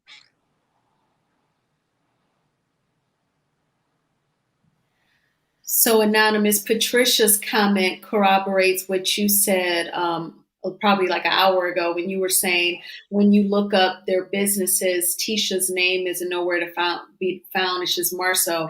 She says, according to the Business Entity Record of Alabama, Marceau is the only person listed as the owner of Black and Scope. Exactly. So who's going to be ultimately responsible, at least for Schultz? It will be Marceau. Mm. Now, she might, depending on if she's on loans with the business, when it folds, again, Tisha can be joint and severally liable. But the ultimate fiduciary responsibility is Marceau. Jesus. Whew. Like I said, y'all. But Tisha But will he be could have listened to responsible. somebody to say, don't do it. You know what I mean? He could have put his ego to the side and be like, I'm not going to do it. Remember he said he was depressed in Vegas? Yeah, he was depressed because he was about to get a $5.5 million Zen Garden lawsuit. Yeah. Well, Yeah. you want to know something? Even in that Vegas episode, well, was it? No, it was at the reunion when he said, "Oh yeah, because I overextended myself." No, you prioritize finishing Black over putting the work in for Zen Gardens. Let's be honest here, But because I they don't were think he going could up at do the Zen same Garden. time. Simply, this is my thing. Whoever gave him the business, I don't think if they would have done their due diligence and looked at their background reports, they would have never given it to him. I agree. I even agree to the point that the Joy and Bugs characters clearly didn't do their due diligence when it came to Marceau. Because Correct. you would have never gave him your money. Yeah. He must really run game on people. He must talk It's the so show. much. It's Yeah. the show. The show, being on the show, Carlos is allowing them to look like they're business owners. And for people who don't understand, you must do your due diligence. They can be easily fooled. So that's the part of the problem. Look, I think I would have been in Mel's DM like, excuse me, Miss Rogers, can you tell me why you told Marceau to finish a project? I would have heard that episode and be like, yeah. I remember that, yeah. Yikes. But She did say will finish. Tisha be responsible financially? She could, depending on if she's on the mortgages or the loan documents. And he probably did because he didn't have the assets or credit. He would have her be joint and severably liable. But the business of him doing the business, it's him. It's him. So if the lawsuit go through, it would be on Tisha. No, it'd be on legs, hips, and breasts, Marceau. But what's going to happen is the company will have to fold. So any responsible loans that she has, she's going to be joint and severably liable as well. See, that's why I say he think he's real smart about that. What he did to Tisha, he's throwing her under the bus. Yeah, but he's going to go to jail for the fraud on his own. That'll be good. Yeah, Orange is the New Black is the show with the snorts if you keep them on the show. Carlos, if you really want to change the direction since you're now no longer with them, I would take these criminals off, in my opinion, allegedly. Just have them phased out and promote the Fletchers, because if they've been in business for 29 years and they created North Huntsville, I assure you they know other couples who in the North Huntsville area who would come and be part of the show. Exactly. I think they should boot them all out except for Mel, the Fletchers, and maybe I think Tiffany and Big Lou are decent as well. The rest of them can go. I agree. So Melody, make it happen. I used to like Kimmy, but she's two-faced. You know, she act like she like Mel, but she talks about her, and Kimmy can go to. Let me tell you something. I have not liked Kimmy since the show started. And I said, I don't know, maybe it's the Aquarius in both of us, but I see through Kimmy. You're right. Kimmy does not like Mel, and Kimmy should just say that. And I think it has a lot to do with the fact of the matter that it's Mel's age, and Mel is way further along than Kimmy was at that age. She's intimidated by Mel, whether she wants to admit it or not. Exactly. She used to call Melody bougie, and I would be like, why would you say that? And she was like, Well, it's the events you like to go to, the galas and this and that. Well, that's what she likes. That was well, she is clearly a jealousy. Baltimore chick. She's a Show Baltimore styles. chick. She don't like Alabama Southern belles, in my opinion. But But here's Mhm. the kicker. Those you called her bougie because she likes to attend the galas and stuff. But the resources and the connections that she met and established at those galas, you now want access to. So she was bougie when she was putting in the work to establish that stuff, but now you want access to the same people who you must consider to be bougie right along with her. I yeah, never I got told that. I you. never understood that. She's a narc too. She's a narcissist too. Don't let Kimmy fool you. Two narcissists mated with each other. But the difference is she wants to be a queen, and it might have to do with the sorority situation. But Kimmy, you're not. You know what I mean? You know that's not your role. But the difference compared to her with Letitia is at least Kimmy will try to fake it. Letitia is like her mother, Kung Fu Panda, and she has a disdain. But even then, I just think, um, like if we look at Kimmy, Kimmy didn't come from a suburban affluent family. So she probably looks down on people who happen to be blacks who do come from that. But again, in order to progress or do good in business, you usually meet people at the golf course. You meet people in other areas where they're talking. Like Melody showed, or they showed where Melody was taking Letitia to network with other professionals at an event, at a Mhm. gala. That's how you do business. That's how you meet people. We're doing now YouTube. It's amazing just talking about this show. I'm networking with people who have connections as well because they're just hearing my voice so we can have business. But you have to be open to get, you have to be objective to get your mind to quit thinking how you were raised is your value. No, it's a stepping stone to really make money, be successful, or I believe live the American dream. You have to network with people of different races, colors, Mhm. ethnicities, you name it, globally. That's how you do it. But you Okay, know what I don't well, understand? Kimmy, I know Kimmy had cancer and radiation and all that, and my sister had cancer as well. But I don't understand why Kimmy is coming home from radiation, having sex when she don't feel good, going to events when she don't feel good. Because when my sister did her radiation, she was so tired she had to go home and go to bed.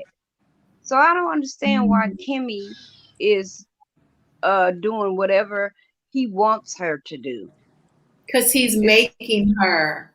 He's making her like, we need this money. You're going to be on this show and go to this Black Expo. He's making her do all this stuff and making her cook. That's Yep. ridiculous. yeah, Also, she can say she because got a be, man. because when you go through chemo and radiation, you be exhausted. It takes a lot out of you. I watched my sister and she didn't have no energy to do nothing. We had to help her.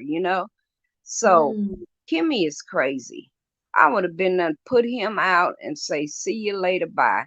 And her son don't even, you notice her son, you don't even see him on the show no more with his Yeah, mother. yeah, that's He's pitiful. probably embarrassed. I think And it's then she's pitiful. trying to wear all these sexy clothes. I'll be like, huh, Thank you, take Charlotte. me as I am. I thought it was just me because even in this scene, she's wearing military fatigues, but this top, I had that same thought, Charlotte. I thought it was just me because it's just like a little tight black tank, and the tatas is out at the it's cleavage, and then it's just sheer. I was like, why is she wearing all that to go check out her rental property? But That's whatever. that's the boom boom room for Credit One, where all the women's and the blue light special happens. It So she was definitely getting in is. gear. It's Boom like boom. she is not thinking about herself. It's all about him. Yeah, And he's and not thinking about her. It's all about mm, him. You know? He pretend like, that's oh, he was true. all in her corner when she first found out she had cancer. Now Mhm. it's like me, me, me, me. I be like, me out of my house. Get out. Yeah, You and your son. I'm not yeah. gonna raise your son while you run the street because it don't look like he working or doing anything. Mm-mm. You know, She he she got couldn't put her him out raising that the house if she son, wanted cooking, to. cleaning. Nope.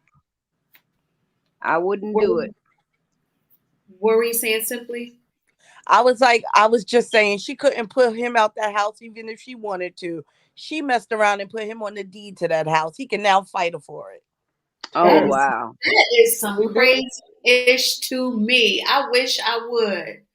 Shirley Hello. Strawberry crap. I'm telling you, everybody's pick Misha's side chick of the year award. Melody need to do a part two and say, do Shirley Strawberries, you Kimmy's use, putting these men on these same property. God dang. If Kimmy go out like Shirley Strawberry, y'all, She'll I be on the jail cell calls. He's been arrested 12 times allegedly. Uh, you love me. Say oh something y'all, positive if for me. Mar You want me to show you something? if Marceau allegedly goes to jail and they be on phone calls from prison, I will just lose my mind. No, my thing is this. Wait. My thing is this. What if Carlos Queen allegedly has to go to prison with him in conspiracy? Oh my gosh. That reminds me. That's why I kept this comment up. I don't want to forget. Patricia, so I want to ask you because I've heard the term spousal privilege or something. Tisha will be subpoenaed because he said in his disposition that Tisha owns 85%. If there are forthcoming charges, she will be charged too. And Teresa Giudice from the Real Housewives of New Jersey was in the same position as Tisha. Teresa went to prison for 1 year for fraud because her husband was found guilty. They were doing the mortgage fraud where they were putting like fake qualified people's info on the loan applications, Ooh, and they were able to write loans under, false qualifications. So what is that term that I'm thinking of, that spousal, what's it called, Anonymous? It's spousal immunity, yeah, I was about to say marital it. privilege, spousal immunity. But you are right. Now, this is the thing. Remember the episode, I think it was season 3, where both Maurice as well as Marceau said that their wives were on their loan application for the comeback group. So let's be honest. Yes, Letitia is going to be like Teresa, whatever her name is. So, GDJ. yes. So, because this is what people don't realize. The Supreme Court recently, it was actually a bankruptcy case, ruled that if uh, a debtor, a spouse debtor, as well as the original debtor, file joint tax returns, it is imputed that the spouse knows what the dealings were with the company. So if Letitia has been filing jointly with her husband on these tax returns, and not filing married, filing separate, she could be imputed with the fraud as well. Jesus. Now, if she files married, filing separate, then that's a caveat to protect her because she doesn't know what he's doing. But if she does married filing joint, because you take an oath, what people don't realize is with the tax return, both parties take an oath that the return is accurate and done properly. That's what you're attesting to. And it's a federal document. So there. Now, I don't know if he also had her do the PPP loan as well for Black when the pandemic happened. So there might be a whole bunch of That's stuff. real bad if they did PPP loans. Now that is searchable. That's like easily searchable. Well, you can look it up as a task. Just write it as a note. Do some critical thinking skills so we can really find these people. I am going to look Anonymous. it up for myself. When I bought my house, um I was with my boyfriend and his credit score was higher than mine, so he qualified, right? So when we went to the place, I told them, I said, is there any way after so long I could have his name taken off? Because I'm the one with the money. And so my boyfriend signed a paper within 60 days, 60 or 90 days, I can't remember, that he will sign his name off. And he did. Well, So he his wanted name to was do it. no, Yeah. huh? He had to want voluntarily to do it. If you could, if he agrees to do it, that's fine. Yeah, he signed the paper and he was no longer on my house because I was like, no, he don't have any money. So I'm doing all the money, so I don't want his name on my house. And so they made up a paper and he signed it in Quick claim 60 or deed. 90 days he was off. Yeah, quick claim deed transfer. That's probably what he did. But Yeah, I I think don't. so. Yeah, but I think Maurice is not going to do that with Kimmy because he doesn't have anything. Oh, He's going to go absolutely rush her. not. He's not gonna do it. But see, Kimmy was stupid. I would have been like, you ain't putting your name on my son name gonna be on my house, not yours. At least all three of them should have been there. And then more importantly, I wish she wouldn't have quit her job. But if you I notice, wish Hotel and Maurice wanted Kimmy to quit, probably because all the women they've infected were going to the hospital at the same time. You know, yes. just saying. But it's the fakery for me with the Scots. Like I would be stressed out over this Zen Gardens lawsuit, and that would be my fucking storyline. I would keep it a buck, and I'd be like, my confessionals would be a prayer service. I would be like, I need I'm some going to help. tell you this. I've heard in the streets that they all are scared, but this is the thing. The narcissist is going to appear as if he's God on the TV show. Say that again, Anonymous. I've heard that they're all scared. Allegedly on the paperwork, Maurice is on the paperwork with Schultz. So is Hotel as well as Marceau. But if you look at this TV show, remember, Carlos doesn't mind being fake for storyline. So, that's why Marceau is trying his hardest to make it look like he's bigger than what he is. Even in his deposition, I think he mentioned the Uncle Mike. He mentioned his brother Basement Billy, as if they were like they had titles on this project.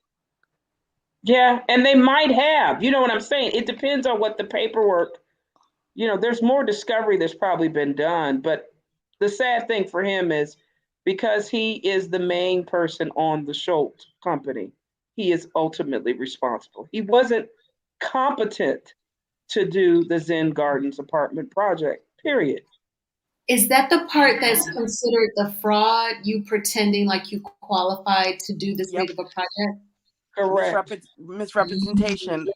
Fraudulent misrepresentation. That's why I said he got so cocky on this show. He thought Melody and Martell would save them in essence with the Holt and Holt to do it.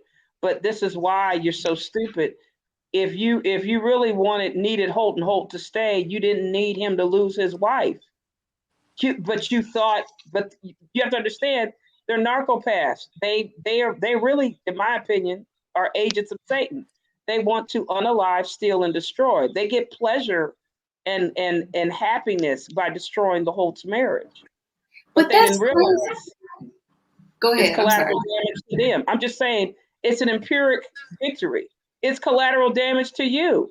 By you destroying what Melody had, she had wise counsel to cut everything off with the divorce and the dissolvement of the businesses. And when she told you on that show, never, the reunion, that's what hurt them the most. She would never do business with them. They thought Carlos was able to persuade her to stay with them. And it's like, no, I know what you did. I know what you did to my family. I'm not stupid. You think because I'm a beautiful debutante or Southern Belle from Alabama, I don't have fighting skills. I don't have critical thinking skills to know who the ringleader of my destruction really came from.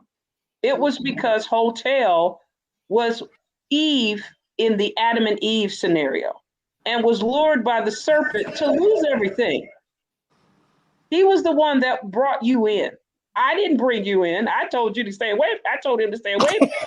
He brought you in. And then when I realized why is all this mess happening, the root is my ex-husband. Mm-hmm. And she figured it out. But I think millimeters like myself, Joe Styles, and others, these content creators, fixed it. See, I honestly But you think know what? I don't want what I say is they letting all this come out on the show. And you know why I think why they're doing that? To so you won't talk about the P tape. So that's why they turning it around and changing the whole thing because they don't want to talk about the P tape. That's my That's they one of the can't. criminal things they've done. It ain't just what the revenge P is just one criminal act that they've done. The Zen Gardens is another fraud. The PPP loans is another fraud. I mean, these people, they're just crooked. I just I truly believe that everybody on the set seen that tape, including Carlos, of course. allegedly. I I think believe Carlos was the everybody one that seen it. told Hotel to do it. Yeah. I hope they subpoena everybody's cell records. Oh, trust me, they doing that. That girl gave them probable cause to go into her homes. Tell it. Why you think everybody quiet? Yeah. Absolutely. So, And the minute that they go into hers, they're gonna trace it back to Martell, and then they're gonna see what he did with it because he's the originator of the tape. yeah. Abs- and no matter how he deleted, they still can trace it. Mm-hmm. Correct. There's a record in Utah that stores everything that's done with cell phones. Oh, Everything. wow. So they can get it back.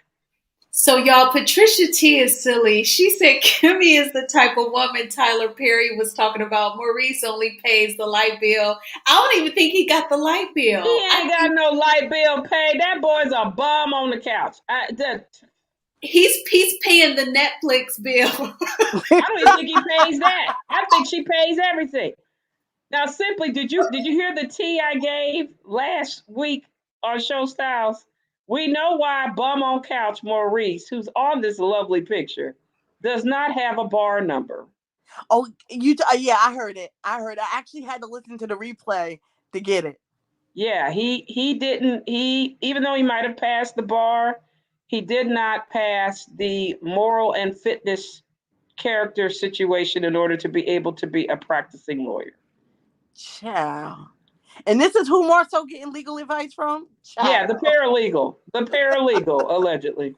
So that's why he don't on the show. It don't show him working.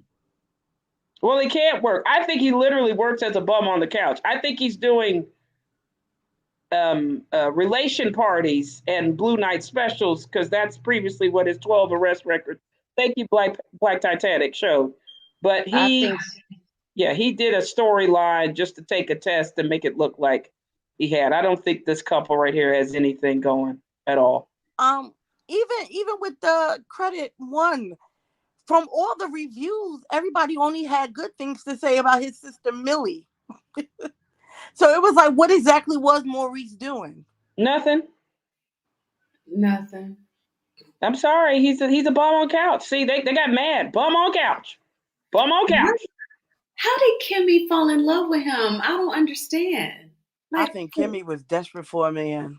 Well, that's this is the fine. sad thing. If she wanted to get a divorcee who would travel with her, she could have got somebody better, even in Alabama. But I But think it's the connection with Maurice to Marceau and the Holtz.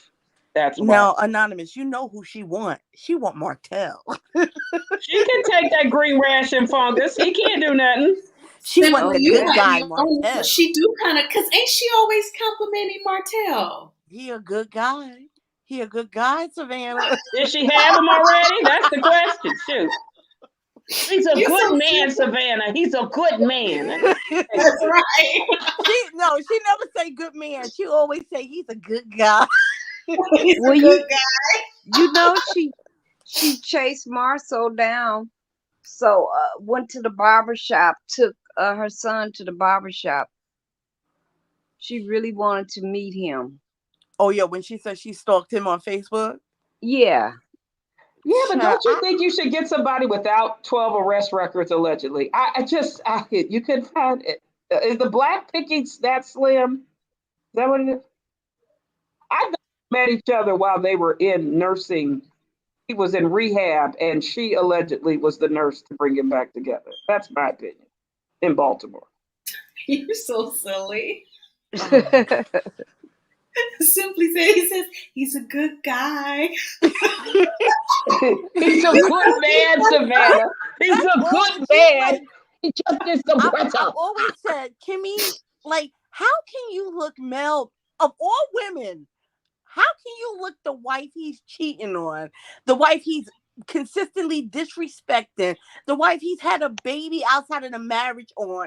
Look this woman in her face and say he's a good guy. Of all the women, the ex-wife, you're gonna say this too? Come on. She's a peasant. She's a side chick, peace chick, allegedly. That's how Jalen came about, allegedly. Like, I always looked at Kimmy, I was like, you stupid. I Look, wonder who is Jalen's dad. oh, Well, that's the $1 million question that everybody wants to know. Who is Was he Jalen's? born? Was he born in Maryland, or was he born in Alabama? I got a question, y'all. I don't know. Is Maurice the father of Jalen, allegedly? I don't think so. Jalen doesn't seem like a Scott. No, I know, but I'm just saying, if they've met for a long time, could that be that child? That's his father, actually, allegedly. That'd be. She never It talks would be about her great for family. TV. So what? Now you talking about a storyline? Come on. Is the harlot in this relationship? Yeah, it would be. It would be great television. Like, That would be. But you I gotta don't bring back think they, Kiowa. yeah. Yeah. But Well, how you know, old is Maurice? Like 40 or 45? 40 I think he's something. about to turn 44, 45. Is So Jalen 6 about years. 25? So he would have had him at 20. I don't know. I think Jalen's dad, I have a feeling he live in another state or something. Oh, but okay. That's you, my question. How long has Kimmy been in Alabama? Period. Yeah. I my remember. question is why Kimmy never say anything about her life. Hmm. We know Well, she nothing did. about I will nothing say about this. Kimmy. We don't know her family, Well, we the saw baby. her parents, Kimmy's parents. Her But father I'm passed saying away. she Yeah. never talks about her family. Well, We you know want to know? So nothing. I will say this. She did speak on Jalen's father basically pulling a Martell on her by trying to take her to court to take Jalen away from her. She did say that, but it made me look at her sideways and say, why haven't we ever heard this on the show in a conversation with Mel? Why does it seem like you never had any sympathy for her, but you want to say Martell's a good guy? Right. You know what she's going through. I'm telling you, it's that peasant mentality. The peasant getting her butt whooped by a hotel, and she think you've been good to me, calling me a peasant. I don't get it. I don't. She said, and I loved him with my pure heart. That's right. You've been good to me. You gonna call me a peasant? You've been good to me. What? Wait a minute. Did you guys see the wig she had on? Trying to look like Mel. Chad, that's some stalker, fatal attraction type of situation here. Melody, Hide your keep your bunnies. security.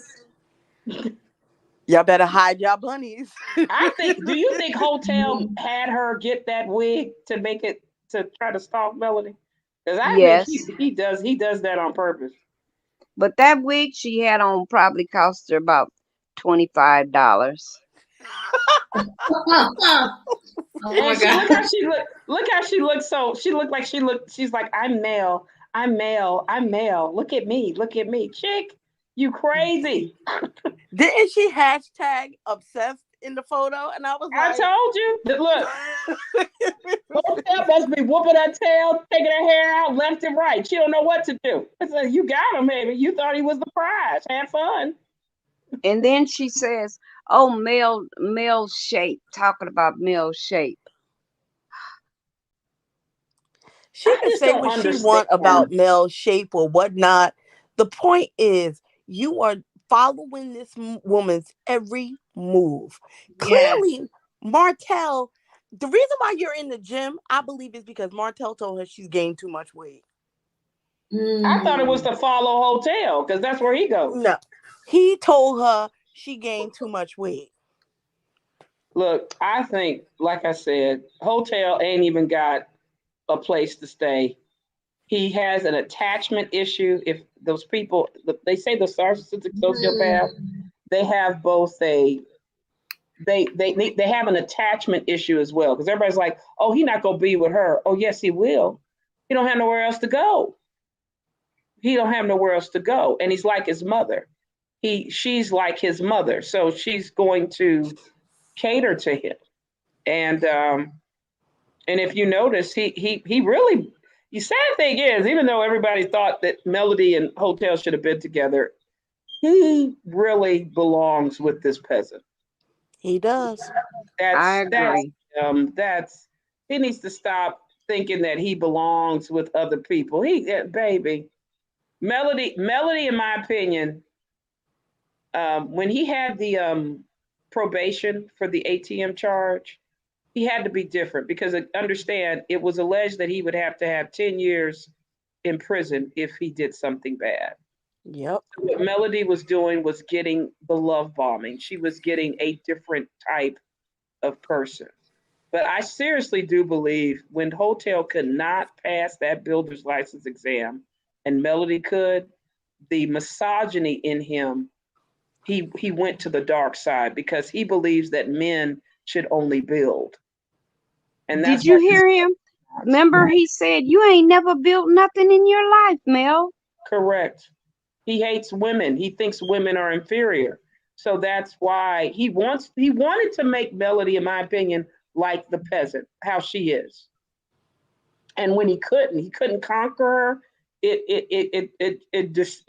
made him want to destroy her because, in all fairness, he really wants to destroy his mother. Oh, He's yes. mad that his mother abandoned him when he was young. Yeah, we Hmm. saw that in that counseling session they had with Dr. Francis. He was looking for all sorts of validations from Mel that he didn't get from Marlene. And Correct. instead of taking it up with Marlene, he took it out on his wife. Yeah, and they all do that. The same thing can be said with Maurice and why he's attacking Kimmy, and the same thing can be said with Marceau and why he's attacking Letitia. They're mad at their mothers for abandoning them. Hmm. It's very sick. There's actually a video. I think we played it a little bit here. Why does a male narcissist hate strong women? If you listen to that video, it's a psychological problem where it's the Oedipus complex unresolved. But the man or the boy is angry at his mother for abandoning them.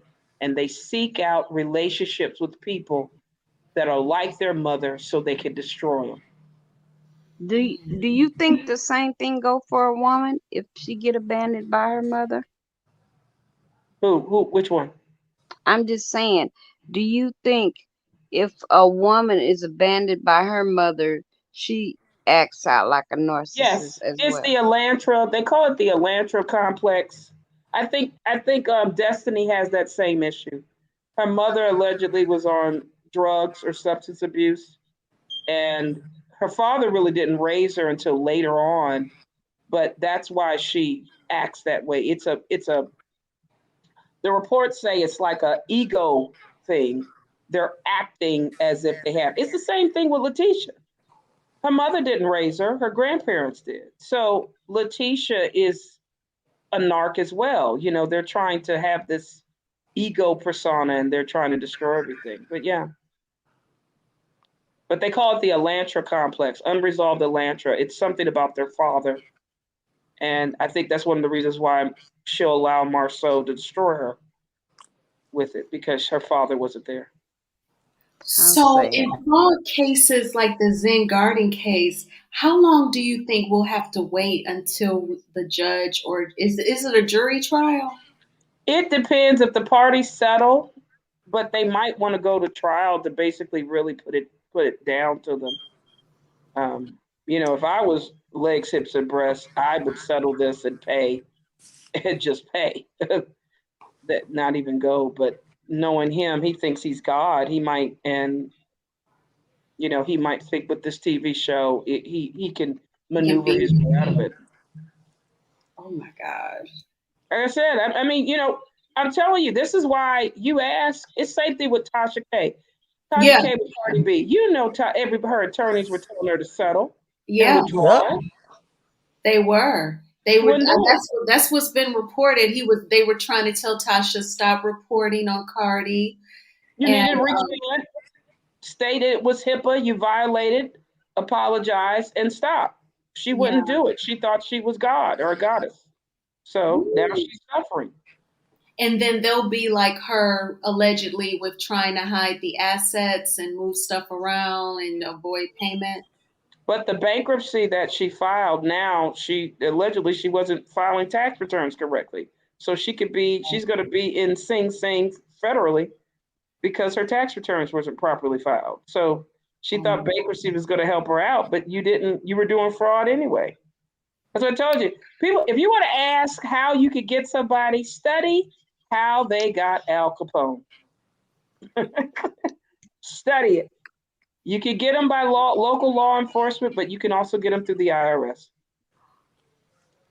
Oh my gosh. So this is going to be, because I just want to know the outcome of the Zen Gardens case. Because I feel like for them to move like they not stressed, they ain't worried about a thing, that's so fake. Like, It's this all is, it's all a ruse.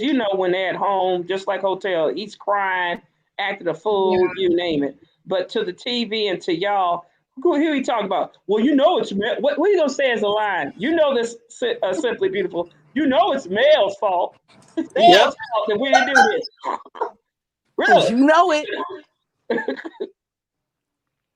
Yeah, so everybody, so y'all know the line. He probably gonna put that on the witness stand. Well, if Melody would have helped us, we wouldn't have had this problem. shoot. I would, in my confessionals, I'd be rocking and everything. Like, y'all, please pray for me. 5.5 billion. Please, y'all, please. They don't even act like that. Because they're criminals. They look. I think with his current legs, hips, and breasts body type, he's ready to go like Tim Norman and get his behind in federal prison to have an opportunity. So we want to help you, dear. Get ready, as we say, bend over. It's going to happen. Oh Allegedly. Lord. Oh Lord. All I know is Tisha and Marcel, they better not end up on phone calls from prison. I will holler, okay? Will she be like, so are you gonna leave me? That's what Tisha gonna say to Leg Fix and Breast. You know I got you, Bonnie and Clyde 2.0. Yeah. Well, think about it. Their kids have to be raised by Kung Fu Panda. I feel for them. God, no. Oh no, I will run away. Do you guys think if Marcel go to jail, T should leave? Tisha going to prison too. What you talking about? Maurice going. If Kim, you better not be on this too. You going too. Everybody get that. But look, Orange is the New Black, starring previous members of Love and Marriage Huntsville. That's what I see. And watch Melody Bride in the sunset go, hey, I told you, revelation. I told you.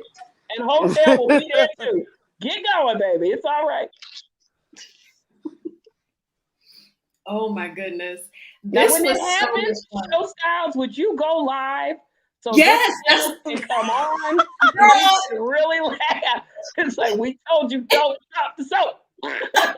Anonymous, get out of my head. I was just thinking, like, if they go to jail, I'm going live, but I won't be able to talk. I'll be laughing so hard. I won't even be able to say Feels of Orange is the New Black, Love during lockup. Yeah. Because if they go to jail, I will get the perp walk. I'm going to want to see the perp walk, the everything. I want to get the family reaction. Wanda going too. If she But you know who channel I'll be stay tuned on? Black Tectonic. I'll be on her channel because she gonna be at the courthouse. She sure will. She be cussing it out too. Everybody going to prison. She gonna be at the jail filming. Yes. I just want her to bring what's the lady named Medea? I want her to bring Medea with her so she can say, call the popo out. Her friend Shay had me cracking up. And Stormy was just terrible that day. And she was like, y'all YouTube hoes weird as fuck. That's what I'm talking about. I want everybody to go to prison. Melody be like, never. I was like, why we gotta be YouTube hoes though? Goodness. Look, you know they call us that. I'm like, look, at Hotel gonna be the first one. The peasant going to all of them because you know he gonna rat on everybody. And like, you know, Melanie gonna make a new song. Love after lockup. Don't drop the soap. Came from a family. Now you on some rope. Hey!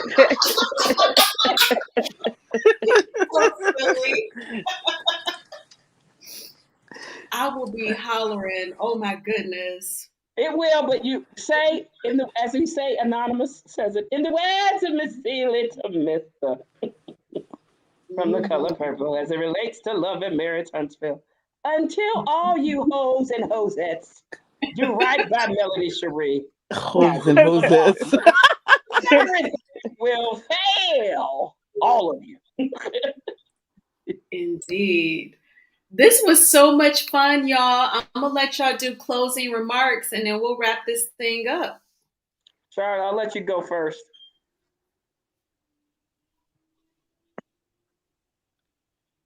You there, Charlotte? Oh, I'm sorry. I didn't hear. Oh, no, that's okay. If you had any... I will be stay tuned to Black Tectonic so I can make sure I can see the whole thing about them going to jail, and then I'm gonna listen to Mel's new song, and it's gonna be great. It's gonna be a good day, and I hope you guys enjoy your Sunday, and may God bless you all. Same to you, Charlotte. God bless you too. Thank you so much for being here. You did awesome. It was so much fun. Good. I'm glad you enjoyed. What's your closing remarks, Simply? The only thing I'm going to say is I'm going to keep my eyes out for the original Straight No Chaser, because she said she gonna drop the audio from the night of the, I guess, the detainment. So clearly homegirl was over there running her mouth about everything. So I just want to know what happened that night. He beat her, allegedly. That's what happened. But other than that, I have fun this glorious Sunday. What are your remarks, Anonymous? Thank you for being here too, Simply. Nope. Well, No, thank you for having me up. I hope everybody had some laugh. If we do see the love after lockup or during lockup and Orange is the New Black come in, like I told you, Show Styles and Spirits, we will be going live to laugh and get a giggle. But yeah, this episode, I liked it. I liked the fact that Nell showed she is a critical thinker and didn't take lying down, the gaslighting that legs, hips, and breasts, as well as his beard, Letitia, were doing at that dinner. And it is probably true. Stormy is right. He is a woman. So we'll get him the dude looks like a lady stuff, allegedly. But I think next episode will be great. But I had fun today. I love the panel. I think we hit on some topics, but we'll wait and see what happens in the future, y'all.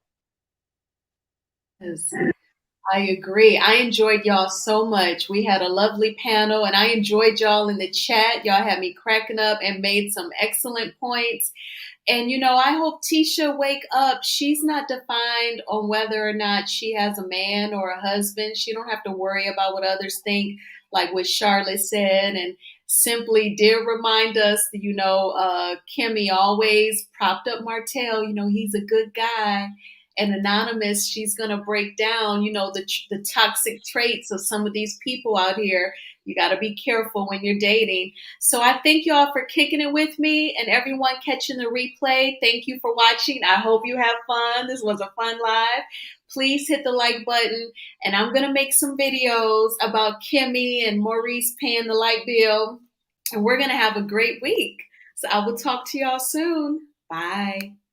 Bye. Bye. Bye.